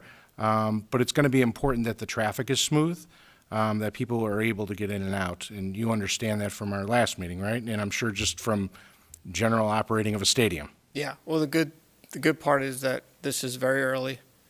That has been expressed in every stakeholder meeting, which includes meetings with the local residents, which we have already started and we will continue. We will be meeting with the businesses, with the schools. We have a traffic and transportation engineer already working on it, and will be working with the village when they ultimately engage their transportation consultant. So that's very important to us, but more important just to hear everyone's comments and concerns in this very early stage of the process. Absolutely. And I think I told you last time that, in my opinion, you know, you've showed us this, you know, this draft of the development of what it looks like right now. And my feedback to you was that I would not accept that redevelopment because I thought it was too dense, and that I thought that the transit-oriented development, that there was way too much going on. It's kind of like 10 pounds of sugar in a 5-pound bag. I cleaned it up there for you. So I just kind of want to make sure that this isn't lost on us, that this is a significant redevelopment, as Mr. Recklouse mentioned, biggest in our state, maybe even biggest in the country, and this village board is committed to getting it right. And while we are agreeing that we're going to work together to get to the right place, this is going to be a long journey, and it's not going to be easy, because all those people out there are our bosses. And we're going to make sure that we represent them, and I want to make sure that we make it clear that while we're agreeing to this redevelopment agreement, that we have lots of concerns. And I know that we've, through staff, have addressed many of them, and I know that you guys are working hard to find answers to make sure that it's done properly, because you're not moving from a place that is kind of chaotic and doesn't have smooth ingress and egress to go somewhere else and have the same problems. Would you agree with that? I would agree, and I would just say, as I said in the beginning, this is an important step in the process. But by no means have the Chicago Bears made a decision to develop, and in order to get that to that point, we anticipate fully having these conversations and addressing the concerns that you are raising. Excellent. And we want a development that's going to complement our downtown, not detract from it. I think we talked about that last time. And then I asked you this last time, but I wanted to see if there's anything has changed. Is there anything about the property that you know that we should know? No, the only thing that we had brought up last time was the stormwater issue and the way we're going to have to just work around that with the ponds on the property. That there is a alluvial valley in the center of the property that has softer soil, so it's more difficult to build on that. So that's the area that we would use for stormwater ponds if we do decide to develop, but that's not something that's unknown. Okay, well, that's good. It's good for us to know, and it's good for you to know before you purchase the property. This is a marathon, not a sprint. This process is going to take many years, and tonight's a significant step on this complex journey. I wish you the best and look forward to having you answer lots and lots of questions. Thank you. And it's going to be important to be able to get to the finish line. Thank you. We appreciate all your time on it, and we know what a great job each of you are doing in representing the citizens and residents of Arlington Heights. So appreciate everything you're saying. Okay. Thank you, Mayor. I have no other questions. Any other questions or comments from the board? Trustee Bertucci. In the spirit of where John is, Trustee Scaletta is going, and being that there are additional people here, and some of the things that we went over in the past meetings, while we think that they may not need to be said again, we might as well go ahead and do that. So, what I just want to do was, I just wanted to continue to impress what Randy is, and maybe by just another voice saying it might get the word across to a couple more people. And what I would like to do is just read into the record Section 5, which is labeled Conceptual Site Plan, and letter B, Study and Refinement. And it clearly, this is word for word of the agreement, says the parties acknowledge and agree that this conceptual site plan has not been and must be carefully and fully evaluated to ascertain the feasibility and impacts of a proposed project on the village and surrounding communities, including, without limitation, vehicle and pedestrian traffic impacts, the feasibility of traffic management in the area of the property, the economic feasibility of the project for Chicago Bears Football Club, the economic impacts and benefits of the project to the village and other local governments that serves the village, and for other impacts of the community that may be caused by the project, including environmental, stormwater, and related concerns. The parties agree to cooperate in good faith to refine and modify the conceptual site plan as appropriate to reflect the results of the evaluative studies that the parties will conduct, and to reflect village and public input regarding the conceptual plan specifically and the project generally. What that says to me is the same thing that Randy was saying, but I just thought I'd repeat it in a different format to say that we're on this. Nothing today is being decided upon. It's just saying we all agreed to play fair, to fairly negotiate, and to fairly look at all these things that I mentioned in this paragraph, and that will be the intent, and to get public input, before we make any decisions. So, I just wanted to get that also on the record for today's meeting, in addition to the prior meetings. Okay, thanks. Trustee Schwingbeck. Thank you, Mayor. You know, I wasn't really going to say a whole lot tonight, and Randy, you and I had talked a little earlier, mainly because all we were going to do tonight was keep an open mind and work with the Chicago Bears Football Club through this process. I know Trustee Scaletta and Trustee Bertucci said this. Everybody, since it was originally announced that the Bears had a sales agreement in place, has an opinion on this topic. And this is probably the biggest thing that we've ever worked on. And it doesn't matter where I go in Arlington Heights, this is one of the only topics that people want to talk about. I sit with friends at parties, neighborhood backyards. They know I'm on the board, and this is the topic they want to talk about. I think Trustee Scaletta said this even leaves our state and extends out throughout our country. I was out in Arizona a couple of weeks ago, and when people say, "Where are you from?" and you say, "The Chicagoland area, whereabouts, Arlington Heights," you've got the Bears coming. And that is the topic that they want to talk about, nothing else. And since probably September, I've been spending a lot of time talking to our residents that I don't know about this subject. And there's a lot of misinformation out there, and it's certainly not coming from our staff, because you guys have been extremely clear all along what's been going on. But I just wrote a few things down from talking with residents. The Bears have already bought the property. No, they haven't bought the property. They're going to be breaking ground soon on a new stadium. The area development is going to completely kill our downtown area. Crime is going to be coming to our village. Even misinformation about the ownership of the Bears. They're going to sell the team. The quality of life in nearby neighborhoods are going to be destroyed. And yet, we haven't even started discussing this project.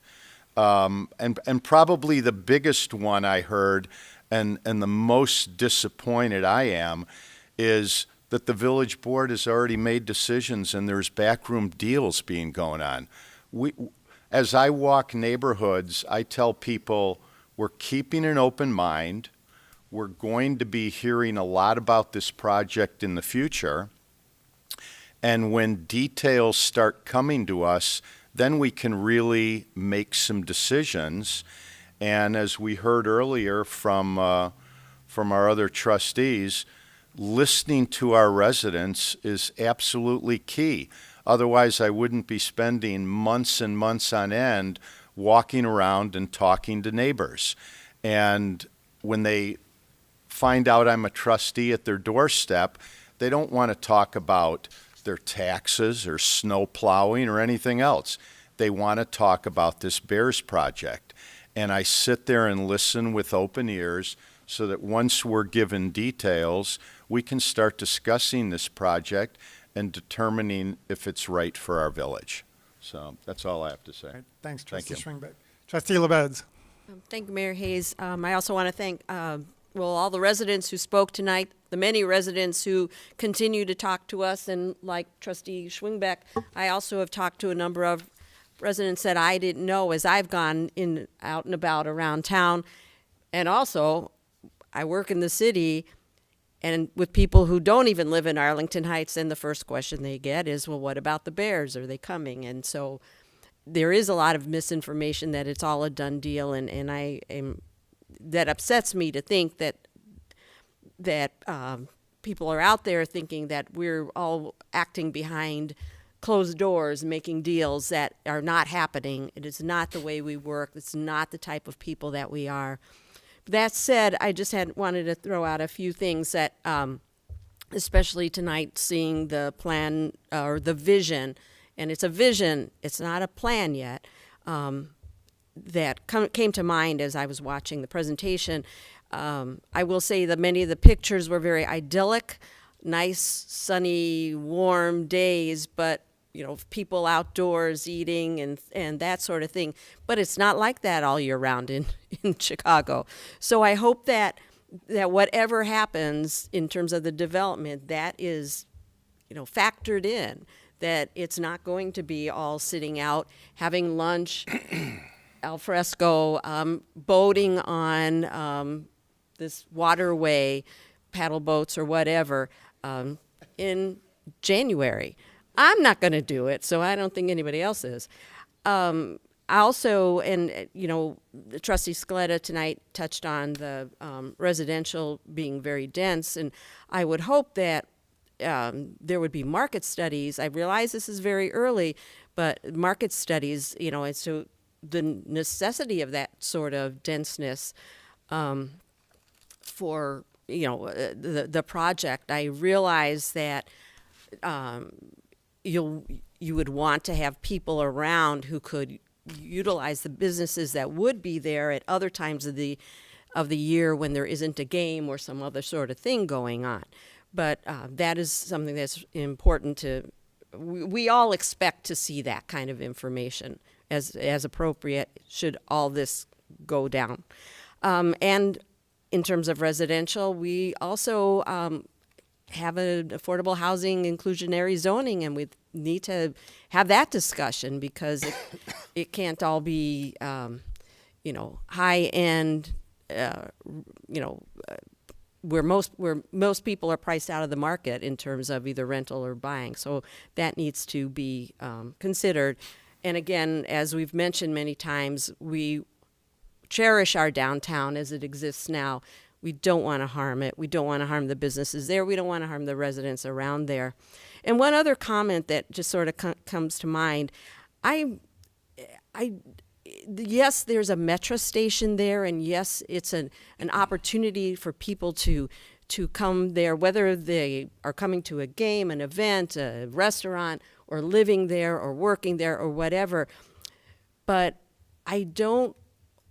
I'm concerned that there might be an over-reliance on the fact that there is a metro station and a train, because a lot of people still, even people who use metro for many reasons, whether it's to go to work or whether it's to visit someone in another community along the line or a restaurant or whatever, they still have cars and they still plan to use them.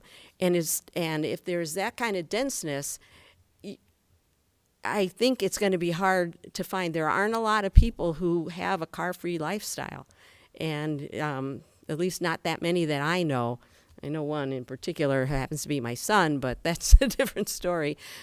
So I do want to bring that up, that I don't want there to be such reliance on this metro station that's going to solve a traffic problem, because we know if there's going to be this many people coming there for whatever reason, should this whole thing go down, there's going to be a lot of traffic. And so that's the last point I wanted to make. Okay, thank you. Trustee Tinaglia. Thanks, Mayor Hayes. I'll try and be really brief because I spoke extensively at our last meeting about how I feel about this project, and so I'll just hit a couple really quick bullet points. Yes, I am excited for you guys to come. I've got my Hersey that doubles as a Bears tie on tonight. I'm excited for you guys to make this project happen. But at the same level of excitement, I'm really concerned about some of the details of this project. I am not interested in Arlington Heights West. I am not interested in a concept that we've seen now a few times that has the kind of density of residential and commercial projects on this site that will rival, compete, have definite impacts for all of the residents of Arlington Heights, not just our downtown community. So I would be really careful how married our developers or our staff or anyone gets to the site plan. And I know that's hard to do. I work for developers on many occasions, and once you see a beautiful project, these drawings are beautiful. And we've seen them a few times now. it's hard to go backwards and start over. Really expensive, too. So my caution to you is the one statement I said last time. If this is the design that you're going to ultimately end up with, I'm going to vote no, because I don't like the way the site plan is laid out. I don't like the amount of average, everyday, transit-oriented development that is on more than 2/3 of this site. Over 200 acres of a special piece of property in this region should not be another basic downtown. We already have one. So I want something more wonderful. I want something less impactful to our community. I want something that is a destination that people go to and enjoy all year round. As it was before, it should be again only better, newer. I've been here all my life. I saw that building burn down, and it came back up from the ashes, and it'll do it again, and you guys will be behind it. And you'll be doing a great job. I'm confident of that. But it can't be just average, regular, everyday stuff. So when I say those things, what concerns me is that if we're so excited about the Bears coming, we've overlooked some of the obvious things. And we heard many of them tonight, and very eloquently spoken by my fellow board members here and some of the members of the audience. You guys are going to build a stadium. And you've said it many times that you don't want help from us. But who's going to build all the rest of that stuff, the other 200 acres? Who's building those roads? Who's building those ponds? Who's building those parking lots? Who's doing the stormwater management? I don't want to pay for that. I guarantee you, Mr. Elgus doesn't want to pay for that.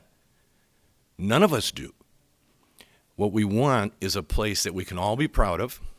Maybe I shouldn't say it like that. What I want, because I can only speak for me.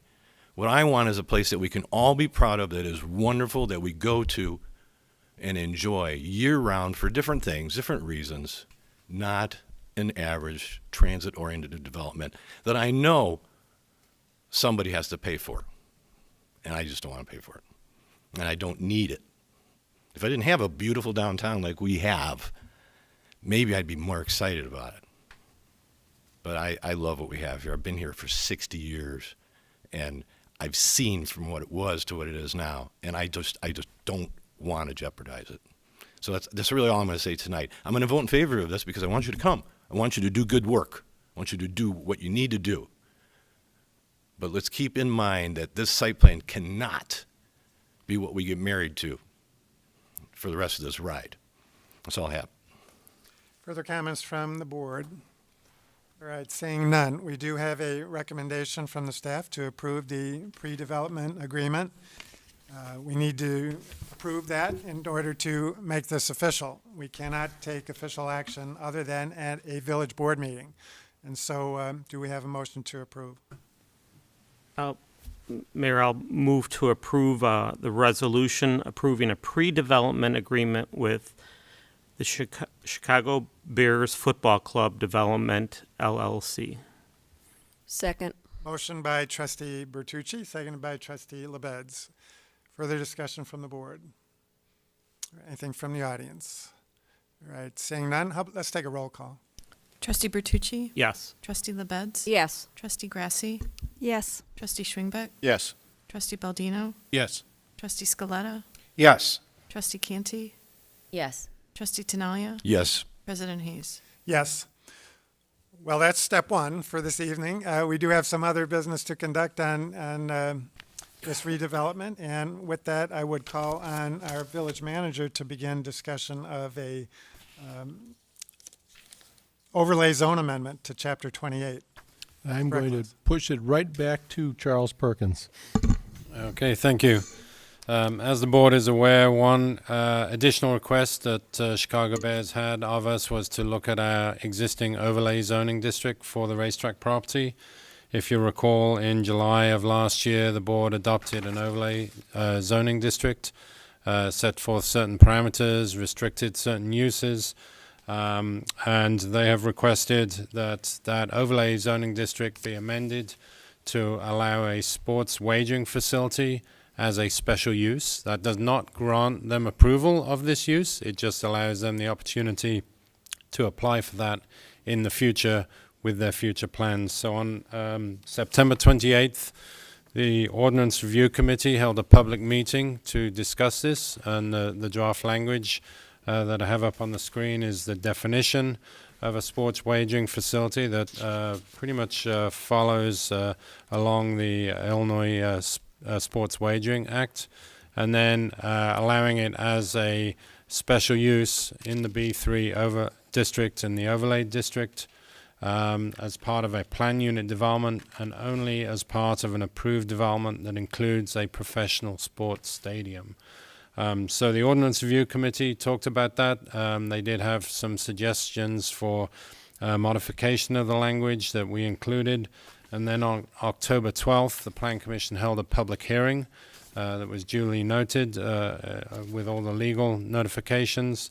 They talked about this proposed overlay zoning district, and they unanimously recommended to the village board approval of the overlay district to allow at a future date the Chicago Bears to request this as one of their land uses, one of many land uses potentially.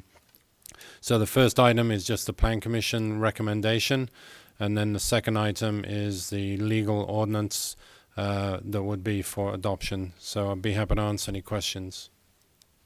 No question for you, Charles. I do have a question for the team, if they are able to answer the question. And we're not approving a sports betting facility, sports wagering facility this evening. Certainly, we're just considering this overlay zone amendment that would allow that type of use down the road. But I wonder if you could just address, as a team, the state of the industry for a sports wagering facility in association with a stadium in places where new stadiums have been built.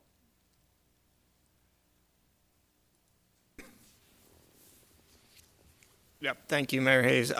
As previously stated before the Committee of the Whole, or sorry, the Zone Planning Commission, we believe that sports betting facility will be an integral part of any new stadium development where sports betting is legalized. So in every state where sports betting is already legalized, there are sports betting facilities associated with the stadium. Arizona, State Farm Stadium, Phoenix Suns, Footprint Center, Chase Field, Arizona Diamondbacks, the baseball team. In Cleveland, all of the teams, the Cleveland Cavaliers already have a sports book.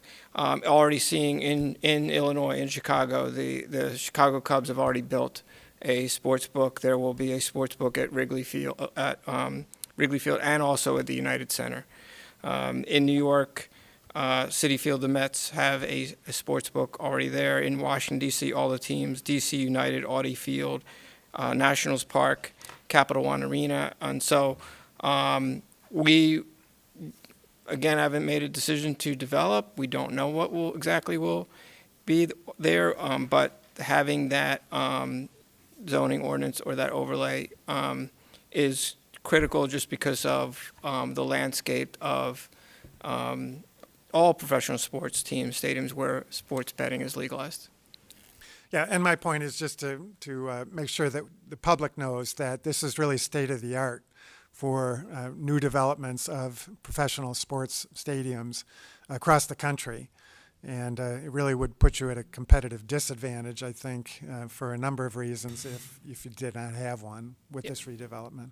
Yes, and of course for the Chicago Bears, if it was done, it was certainly done in a very tasteful way that would align with our brand, but as well as this community, which is used to having a racetrack there.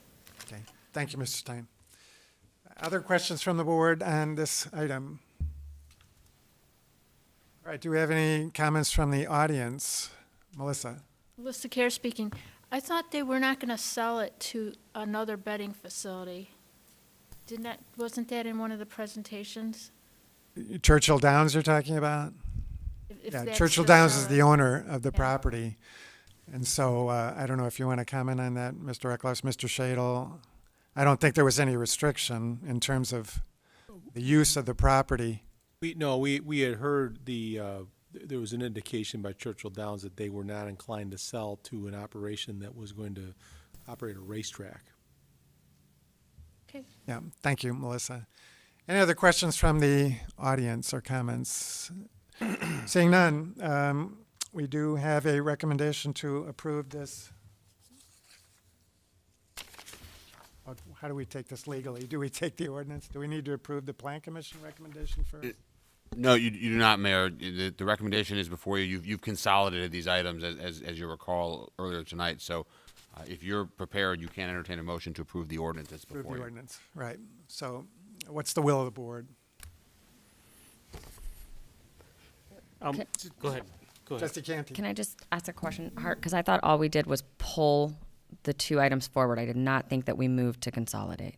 Yeah, and we I just moved- want to be clear. We just moved. No, I don't mean it.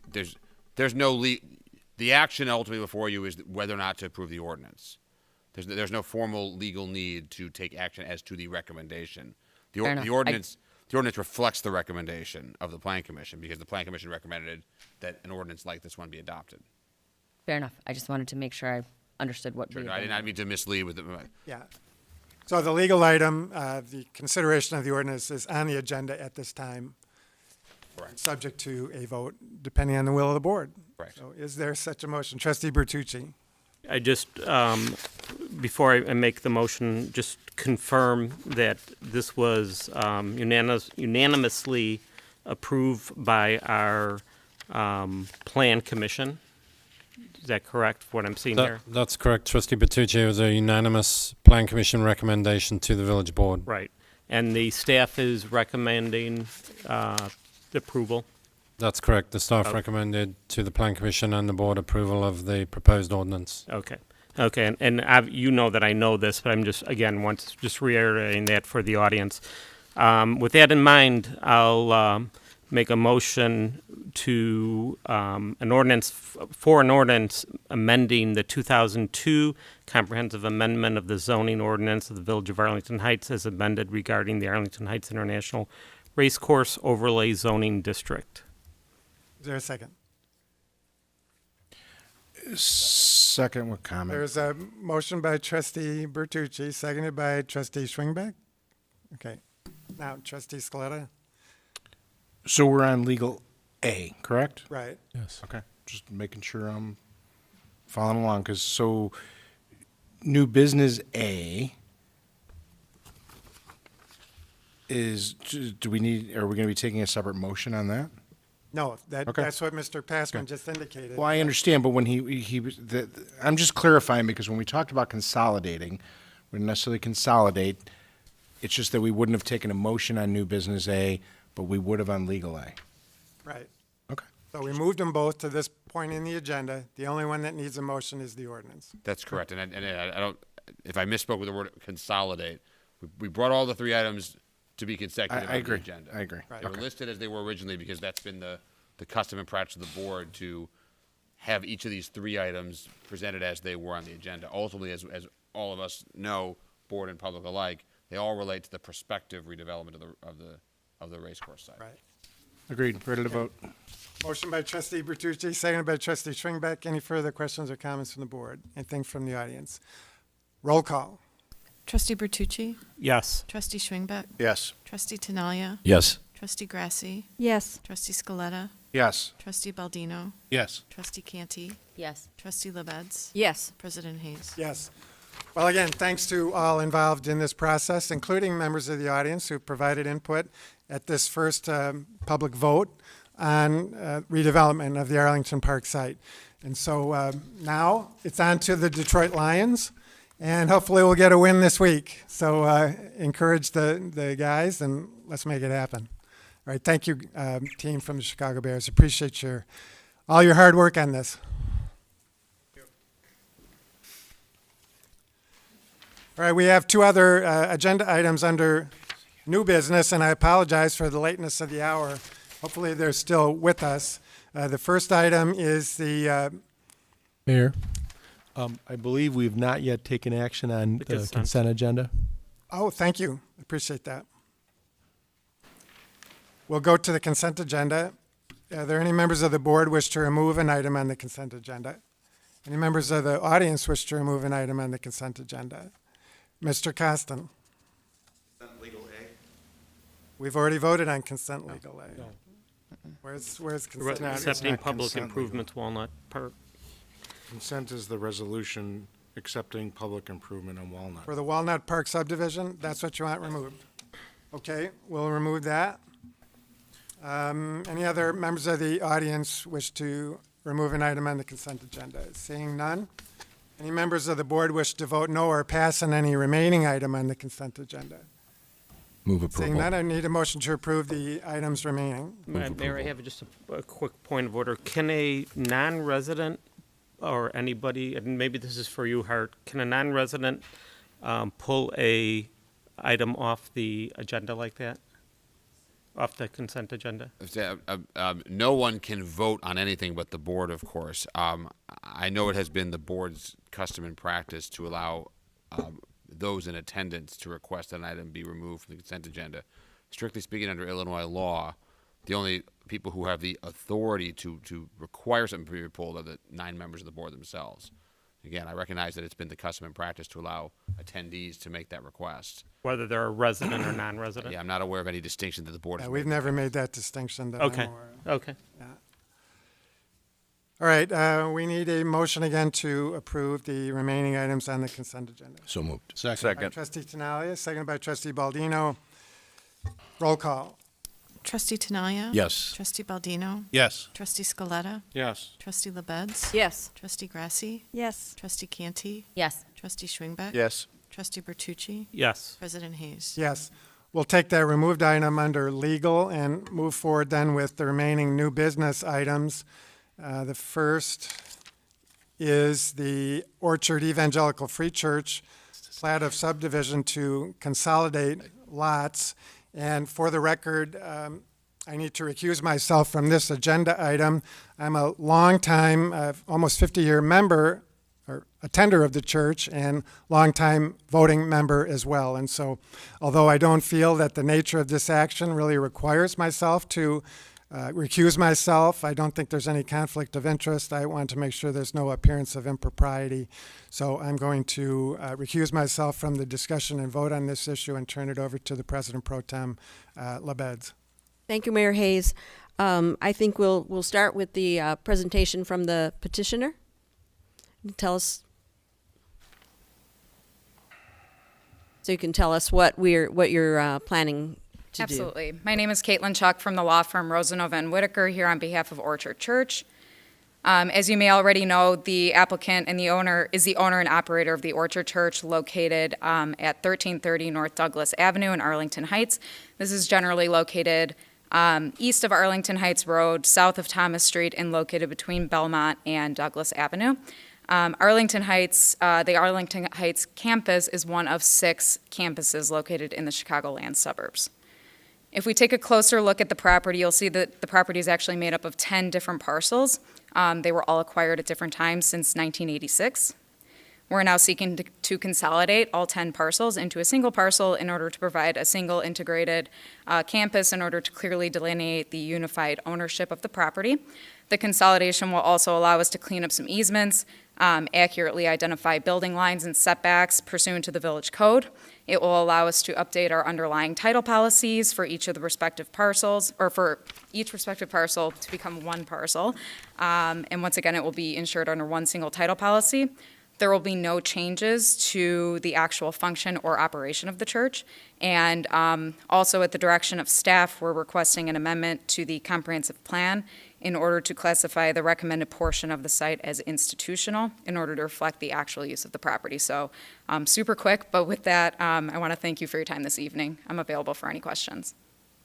Thank you. I'll turn it over to staff for their input. I think that would be Mr. Perkins. Thank you. Be very quick. It was well presented. This is just a subdivision to consolidate into one lot. It really does not change anything on the property. This shows the existing comprehensive plan on the left and the proposed on the right. Staff recommended 2 lots. be changed from single family to the institutional classification. The one lot on the west is a driveway that goes around the property for fire lane, and the one lot to the east is their detention area. The remaining lots that are part of their property, we felt keeping that as R3 residential. It is zoned R3. In the event the church changed or wished to sell those lots off, they would have to come back and subdivide, and then they would be designated as single family on that comprehensive plan, which would be more appropriate for those 3 individual lots. There were some questions about setbacks at the Plan Commission hearing. This exhibit highlights the setbacks that have been illustrated on the plat. It's unusual in the fact that the narrowest portion of the lot is the front yard. So bottom left, that is the front yard. Highlighted in green on Haddo Avenue, there's already a platted front yard there as well. So the purple are the exterior side yards. They could be as little as 10 feet.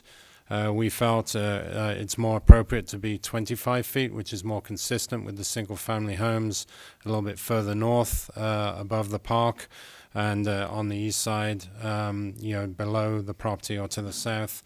And then the 30-foot rear yard is shown in a kind of, I guess, pinky color on the north side of the property. So staff recommended approval of the plat of consolidation, and the Plan Commission made that same recommendation to the village board. All right, thank you. And as you said, it's only to make these sorts of changes. It's not in preliminary for any sort of project or anything like that. Correct. We have no plans for any changes submitted by the church, and whether it's 1 lot or 9 lots, we view it as 1 zoning lot for compliance with the zoning requirements. So this does not change that at all. Okay, thank you for that clarification. Members of the board have any questions? Trustee Scaletta. Charles, the slide you just showed us, was that slide seen by the Plan Commission? I was not on the Plan Commission, so I can't speak to that. The plat of subdivision shows these lines on there, so they would have seen that, yes. Whether they saw the colored graphic rendering of it, I'm not sure. Well, this is the first time we're seeing it, right? Correct. We see everything they see, right? Correct. The only thing we've done here is highlight the plat that's on Novus. So the plat shows these setbacks on Novus. We thought just highlighting them to better illustrate that would help. There's a lot of times, for the sake of presentation, in PowerPoint, we may add graphics or color to an existing exhibit. And that's all. I just wanted to make sure that we were not changing anything from the understanding of the Plan Commission. Correct. No, nothing is changing, no. Okay, because I read through the minutes, and all of a sudden you started showing us a colored graph, and I'm like, I don't remember seeing this, and so I want to make sure that we're not taking any kind of we're not taking a vote on changing anything that they had already agreed to or Correct. saw or that they were unaware of. Correct. This is the exact same plat that Plan Commission saw that was in the Novus Yeah, the description, packet. no, this is much Yeah. better than what I was reading because I was confused. So I just want to make sure that this matches the minutes that I read. It's exactly the same, correct. Okay. And for the petitioner, Miss, how do you say your last name? Chuck. Chuck. All right. Really? All right. You at the Plan Commission testified that, or not testified, but spoke that there are no plans for any development on the property other than what is there. That is correct. There are no plans to redevelop. This is simply just a legal administrative process in order to clean up, like I said, building lines, easements, that stuff. So it's all just administrative. There are no plans to redevelop. All right. You're an attorney, right? Yes, yes, I am. Swear to God? Yes. And you're representing a church. Okay, I have no other questions. Thank you. Any other members of the board with questions? Any members of the audience who would like to speak on this? I would move approval to, in concurrence with the Plan Commission recommendation. Second. So, moved by Trustee Scaletta and second by Trustee Baldino. Thank you. It's a voice vote, right, at this point? Should be a roll call vote. Oh, for roll expenditure- call. I'm for sorry. expenditure of funds. Oh. I'm sorry. This could be a voice. I'm sorry. Wrong item. This could be a voice vote if you wish. Okay, okay. All in favor, say aye. Aye. Aye. All opposed? And motion carry. Do I ask for an abstention? No, because you're recused. Okay, that's it. I'll turn it back over to All right, thank Village you. President Hayes. Thank you, President Pro Tem LaBedz. We move on then in the agenda to the last item under new business, and that's the ACOL 360 Child Care Center located at, to be located at 1515-1519 West Dundee Road. This is a request for a special use permit to allow a daycare center with variations. Welcome. Just introduce yourself if you would. I'm sorry for the delay. I'm fine. Hi, everybody. My name is Meg Bergen. I'm the founder and owner of ACOL 360, and we are owners with my husband, Mesut Bergen, and he's my first hire, actually, for our first location, which is in Palatine. We opened our first location 5 years ago in Palatine with 96 kids, and second location under COVID circumstances in Schaumburg with 126 kids. We are a child care / preschool center from 6 weeks through 5 years old. And with the commitment and with all the good things that we do, we decided to do it in Arlington Heights too. I'm so excited because it's my dream, being in Arlington Heights. I have been in this field like 20 years. I'm sorry. And this is my family. I have 2 kids. And this is my passion, education, and I came to this country actually nine years ago. What I want to do in this field, bring some good education from Europe, because I know all the education systems there, because of my BA, because of my MBA, but you know, serving community and creating the future is our main big thing. I talked about this part, Palatine and Schaumburg locations, and we have long wait lists because families need good care. And in Arlington Heights location on 1515 Dundee, the capacity is going to be 130 children from 6 weeks to 5 years with 8 classrooms. And also another good thing with this business is you create jobs for people. We are going to have 22 staff members with the 6:30 a.m., 6:30 p.m. Operating hours. We offer full organic menus to our kids, breakfast, lunch, and snack. They are all provided by catering company. And part of our program is healthy living. That's why we offer yoga classes, and we have a special music program from Europe, from Germany. So in that wise, we do good things, and we have happy families and well-rounded curriculum. And our building, you can see the square feet there. It's a mid-sized building. And we are planning some inside alterations, but mainly for this project we came to you for 3 variations. Mainly it was special permits. We are going to add playground to the building, current building, and fence. All these variations has been discussed last 6 months. And we came up, with plans with our engineers, traffic engineers, architecture, and everything. So far, today, Mr. Charles is going to help us to explain more that site. I have my people here to answer your questions too. So you can see some visuals here, and some plans from the project.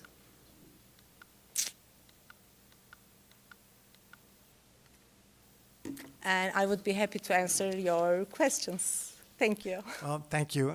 We want to help you make your dreams come true. And so thank you for choosing Arlington Heights as your next location. I'm going to turn it over to staff for their presentation. Mr. Perkins. Thank you. They are requesting a special use for daycare at this location. It's at the southeast corner of Dundee Road and the Illinois Route 53 right off Wilkie Road frontage. It's actually a very good reuse of the building. It's been vacant for a while. It was a drive-through bank. Might have been a restaurant many, many years ago.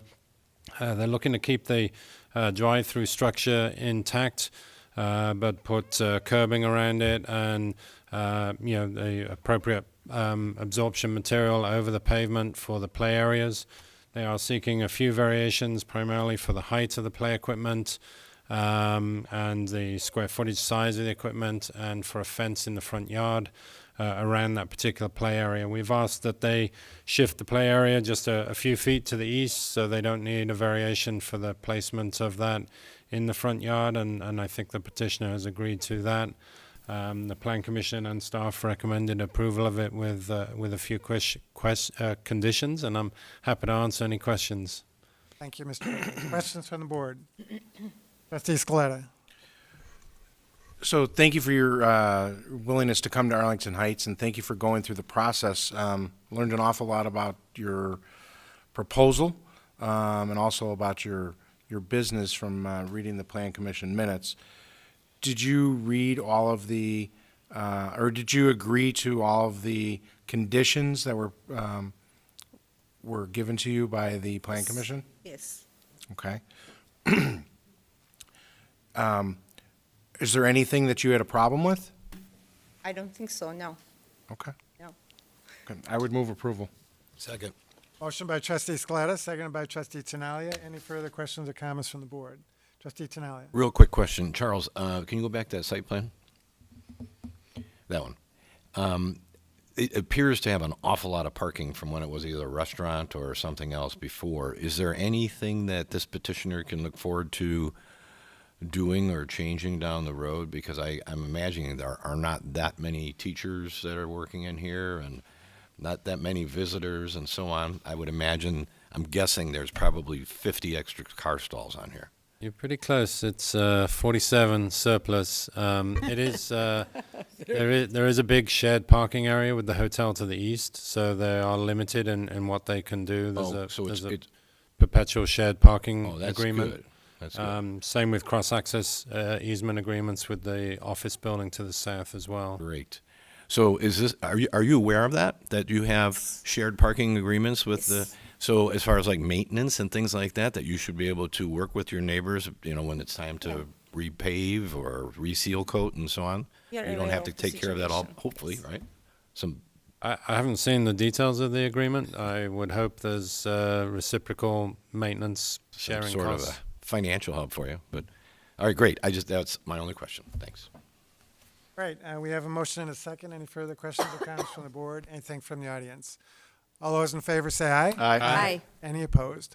Congratulations. Good luck to you. Thank you. Thank you so much. Right, that concludes our new business, so we'll go to the removed legal item, and that is the resolution accepting public improvements at the Walnut Park subdivision. Mr. Ecklas, you want to introduce? Thank you, Mayor. Yeah, this was a 4-lot subdivision that was approved back in 2016. There were 3 homes built on it, and then the 4th lot was made for stormwater detention. Under our code, if a developer, as part of a development, provides a public improvement before they're kind of released and the project is determined done, it has to be inspected by our engineering department to make sure that those public improvements meet our standards. And then at that point, the bond that they provided can be released. And at this point, the engineering division has approved the public improvements that were prepared by the developer, and so we're ready to accept those public improvements and move on. But that's basically it, and staff recommends approval of the resolution. Okay, were there any questions or comments from the board? All right, Mr. Costin. Thank you. I wanted to use this opportunity to kind of talk about, it's a resolution accepting public improvements, and Article 5, installation of required improvements. Section 29503 says, upon final approval of plans and specifications for required improvements, the owner and subdivider of the land proposed shall be subdivided, shall enter an agreement with the village whereby the owner and the subdivider agree to install such required improvements at their own expense. Was that, in this case, did they pay for it at their own expense? You were referencing the retention pond? You've got to address the board. Oh, I'm sorry. It's not a cross-examination. All right, I'll direct the question to Mr. Ecklas or staff. Yes, in this case, the developer was was required to pay for the public improvements in this situation. All right, thanks. So I just wanted to point this out, that it is customary in the village of Arlington Heights for developers to pay for the installation of required improvements. I appreciated Trustee Tinaglia's comments early today that he didn't want to pay for certain public improvements related to the Bears development, but I just wanted to briefly state what some of those required improvements that developers are supposed to pay for. Roads, alleys, curbs, gutters, road drainage facilities, sidewalks, water supply system, fire hydrants, sanitary sewer system, storm sewer system, street lighting system, street signs, landscaping, and all original utility distribution lines. And I just hope, I don't have any problems with this moving forward today. I just hope that it's the consistent policy of the village board to apply this good policy in the municipal code. I think it's a very good policy to require to developers to pay for the required improvements and protect the taxpayers of Arlington Heights. Thank you. Okay, thank you. Any other public comment on this? If not, I'd entertain a motion. Trustee Scaletta. Move approval of consent legal A. Second. Motion by Trustee Scaletta, second by Trustee Grasse. We need a roll call on this. Trustee Scaletta? Yes. Trustee Grasse? Yes. Trustee Bertucci? Yes. Trustee Tinaglia? Yes. Trustee Baldino? Yes. Trustee Schwingbeck? Yes. Trustee Canty? Yes. Trustee LaBedz? Yes. President Hayes? Yes. All right, anything under the report of the village manager? Just a reminder that Village Hall is going to be closed on Friday in observance of Veterans Day. Okay, thank you. Under petitions and communications, let me just remind everyone that the Arlington Heights Fire Department, Local 3105, is conducting its annual coat and toy drive. The Arlington Heights firefighters will be participating in the coat drive and the Chicagoland Toys for Tots, lasting from November 15 through December 15th to help keep the needy warm this winter. This is the 11th consecutive year that the Arlington Heights firefighters have hosted the coat drive and have collected over 5,000 coats as well as countless toys. So the public is just reminded of the drop-off locations. That would be any one of our four fire stations. Station 1, 300 East Sigwalt. Station 2, 1150 North Arlington Heights Road. Station 3, 2000 South Arlington Heights Road. And Station 4, 3030 North Arlington Heights Road. So we thank you for your generous participation in these very worthwhile programs. Any other comments from the board under petitions and communications? Seeing none. Mr. Recklaus, again, request for a closed session. Thank you, Mayor. I would respectfully request that the board enter into closed session per ILCS 5 ILCS 120/2C21, discussion of minutes lawfully closed, whether for the purposes of approval of minutes or the semi-annual review of the minutes, and 5 ILCS 120/2C11, litigation when an action against, affecting, or on behalf of the village has been filed and is pending before a court or administrative tribunal, or when the board finds that an action is probable or imminent. So moved. Second. Motion by Trustee Scaletta, seconded by Trustee LaBedz. Roll call. Trustee Scaletta? Yes. Trustee LaBedz? Yes. Trustee Schwingbeck? Yes. Trustee Canty? Yes. Trustee Bertucci? Yes. Trustee Tinaglia? Yes. Trustee Grasse? Yes. Trustee Baldino? Yes. President Hayes? Yes. We are adjourned into closed session. Thank you for joining us tonight. We will not be reporting back out. Thank you all. Hey, I'm not going to be needed in there. I'm just kidding.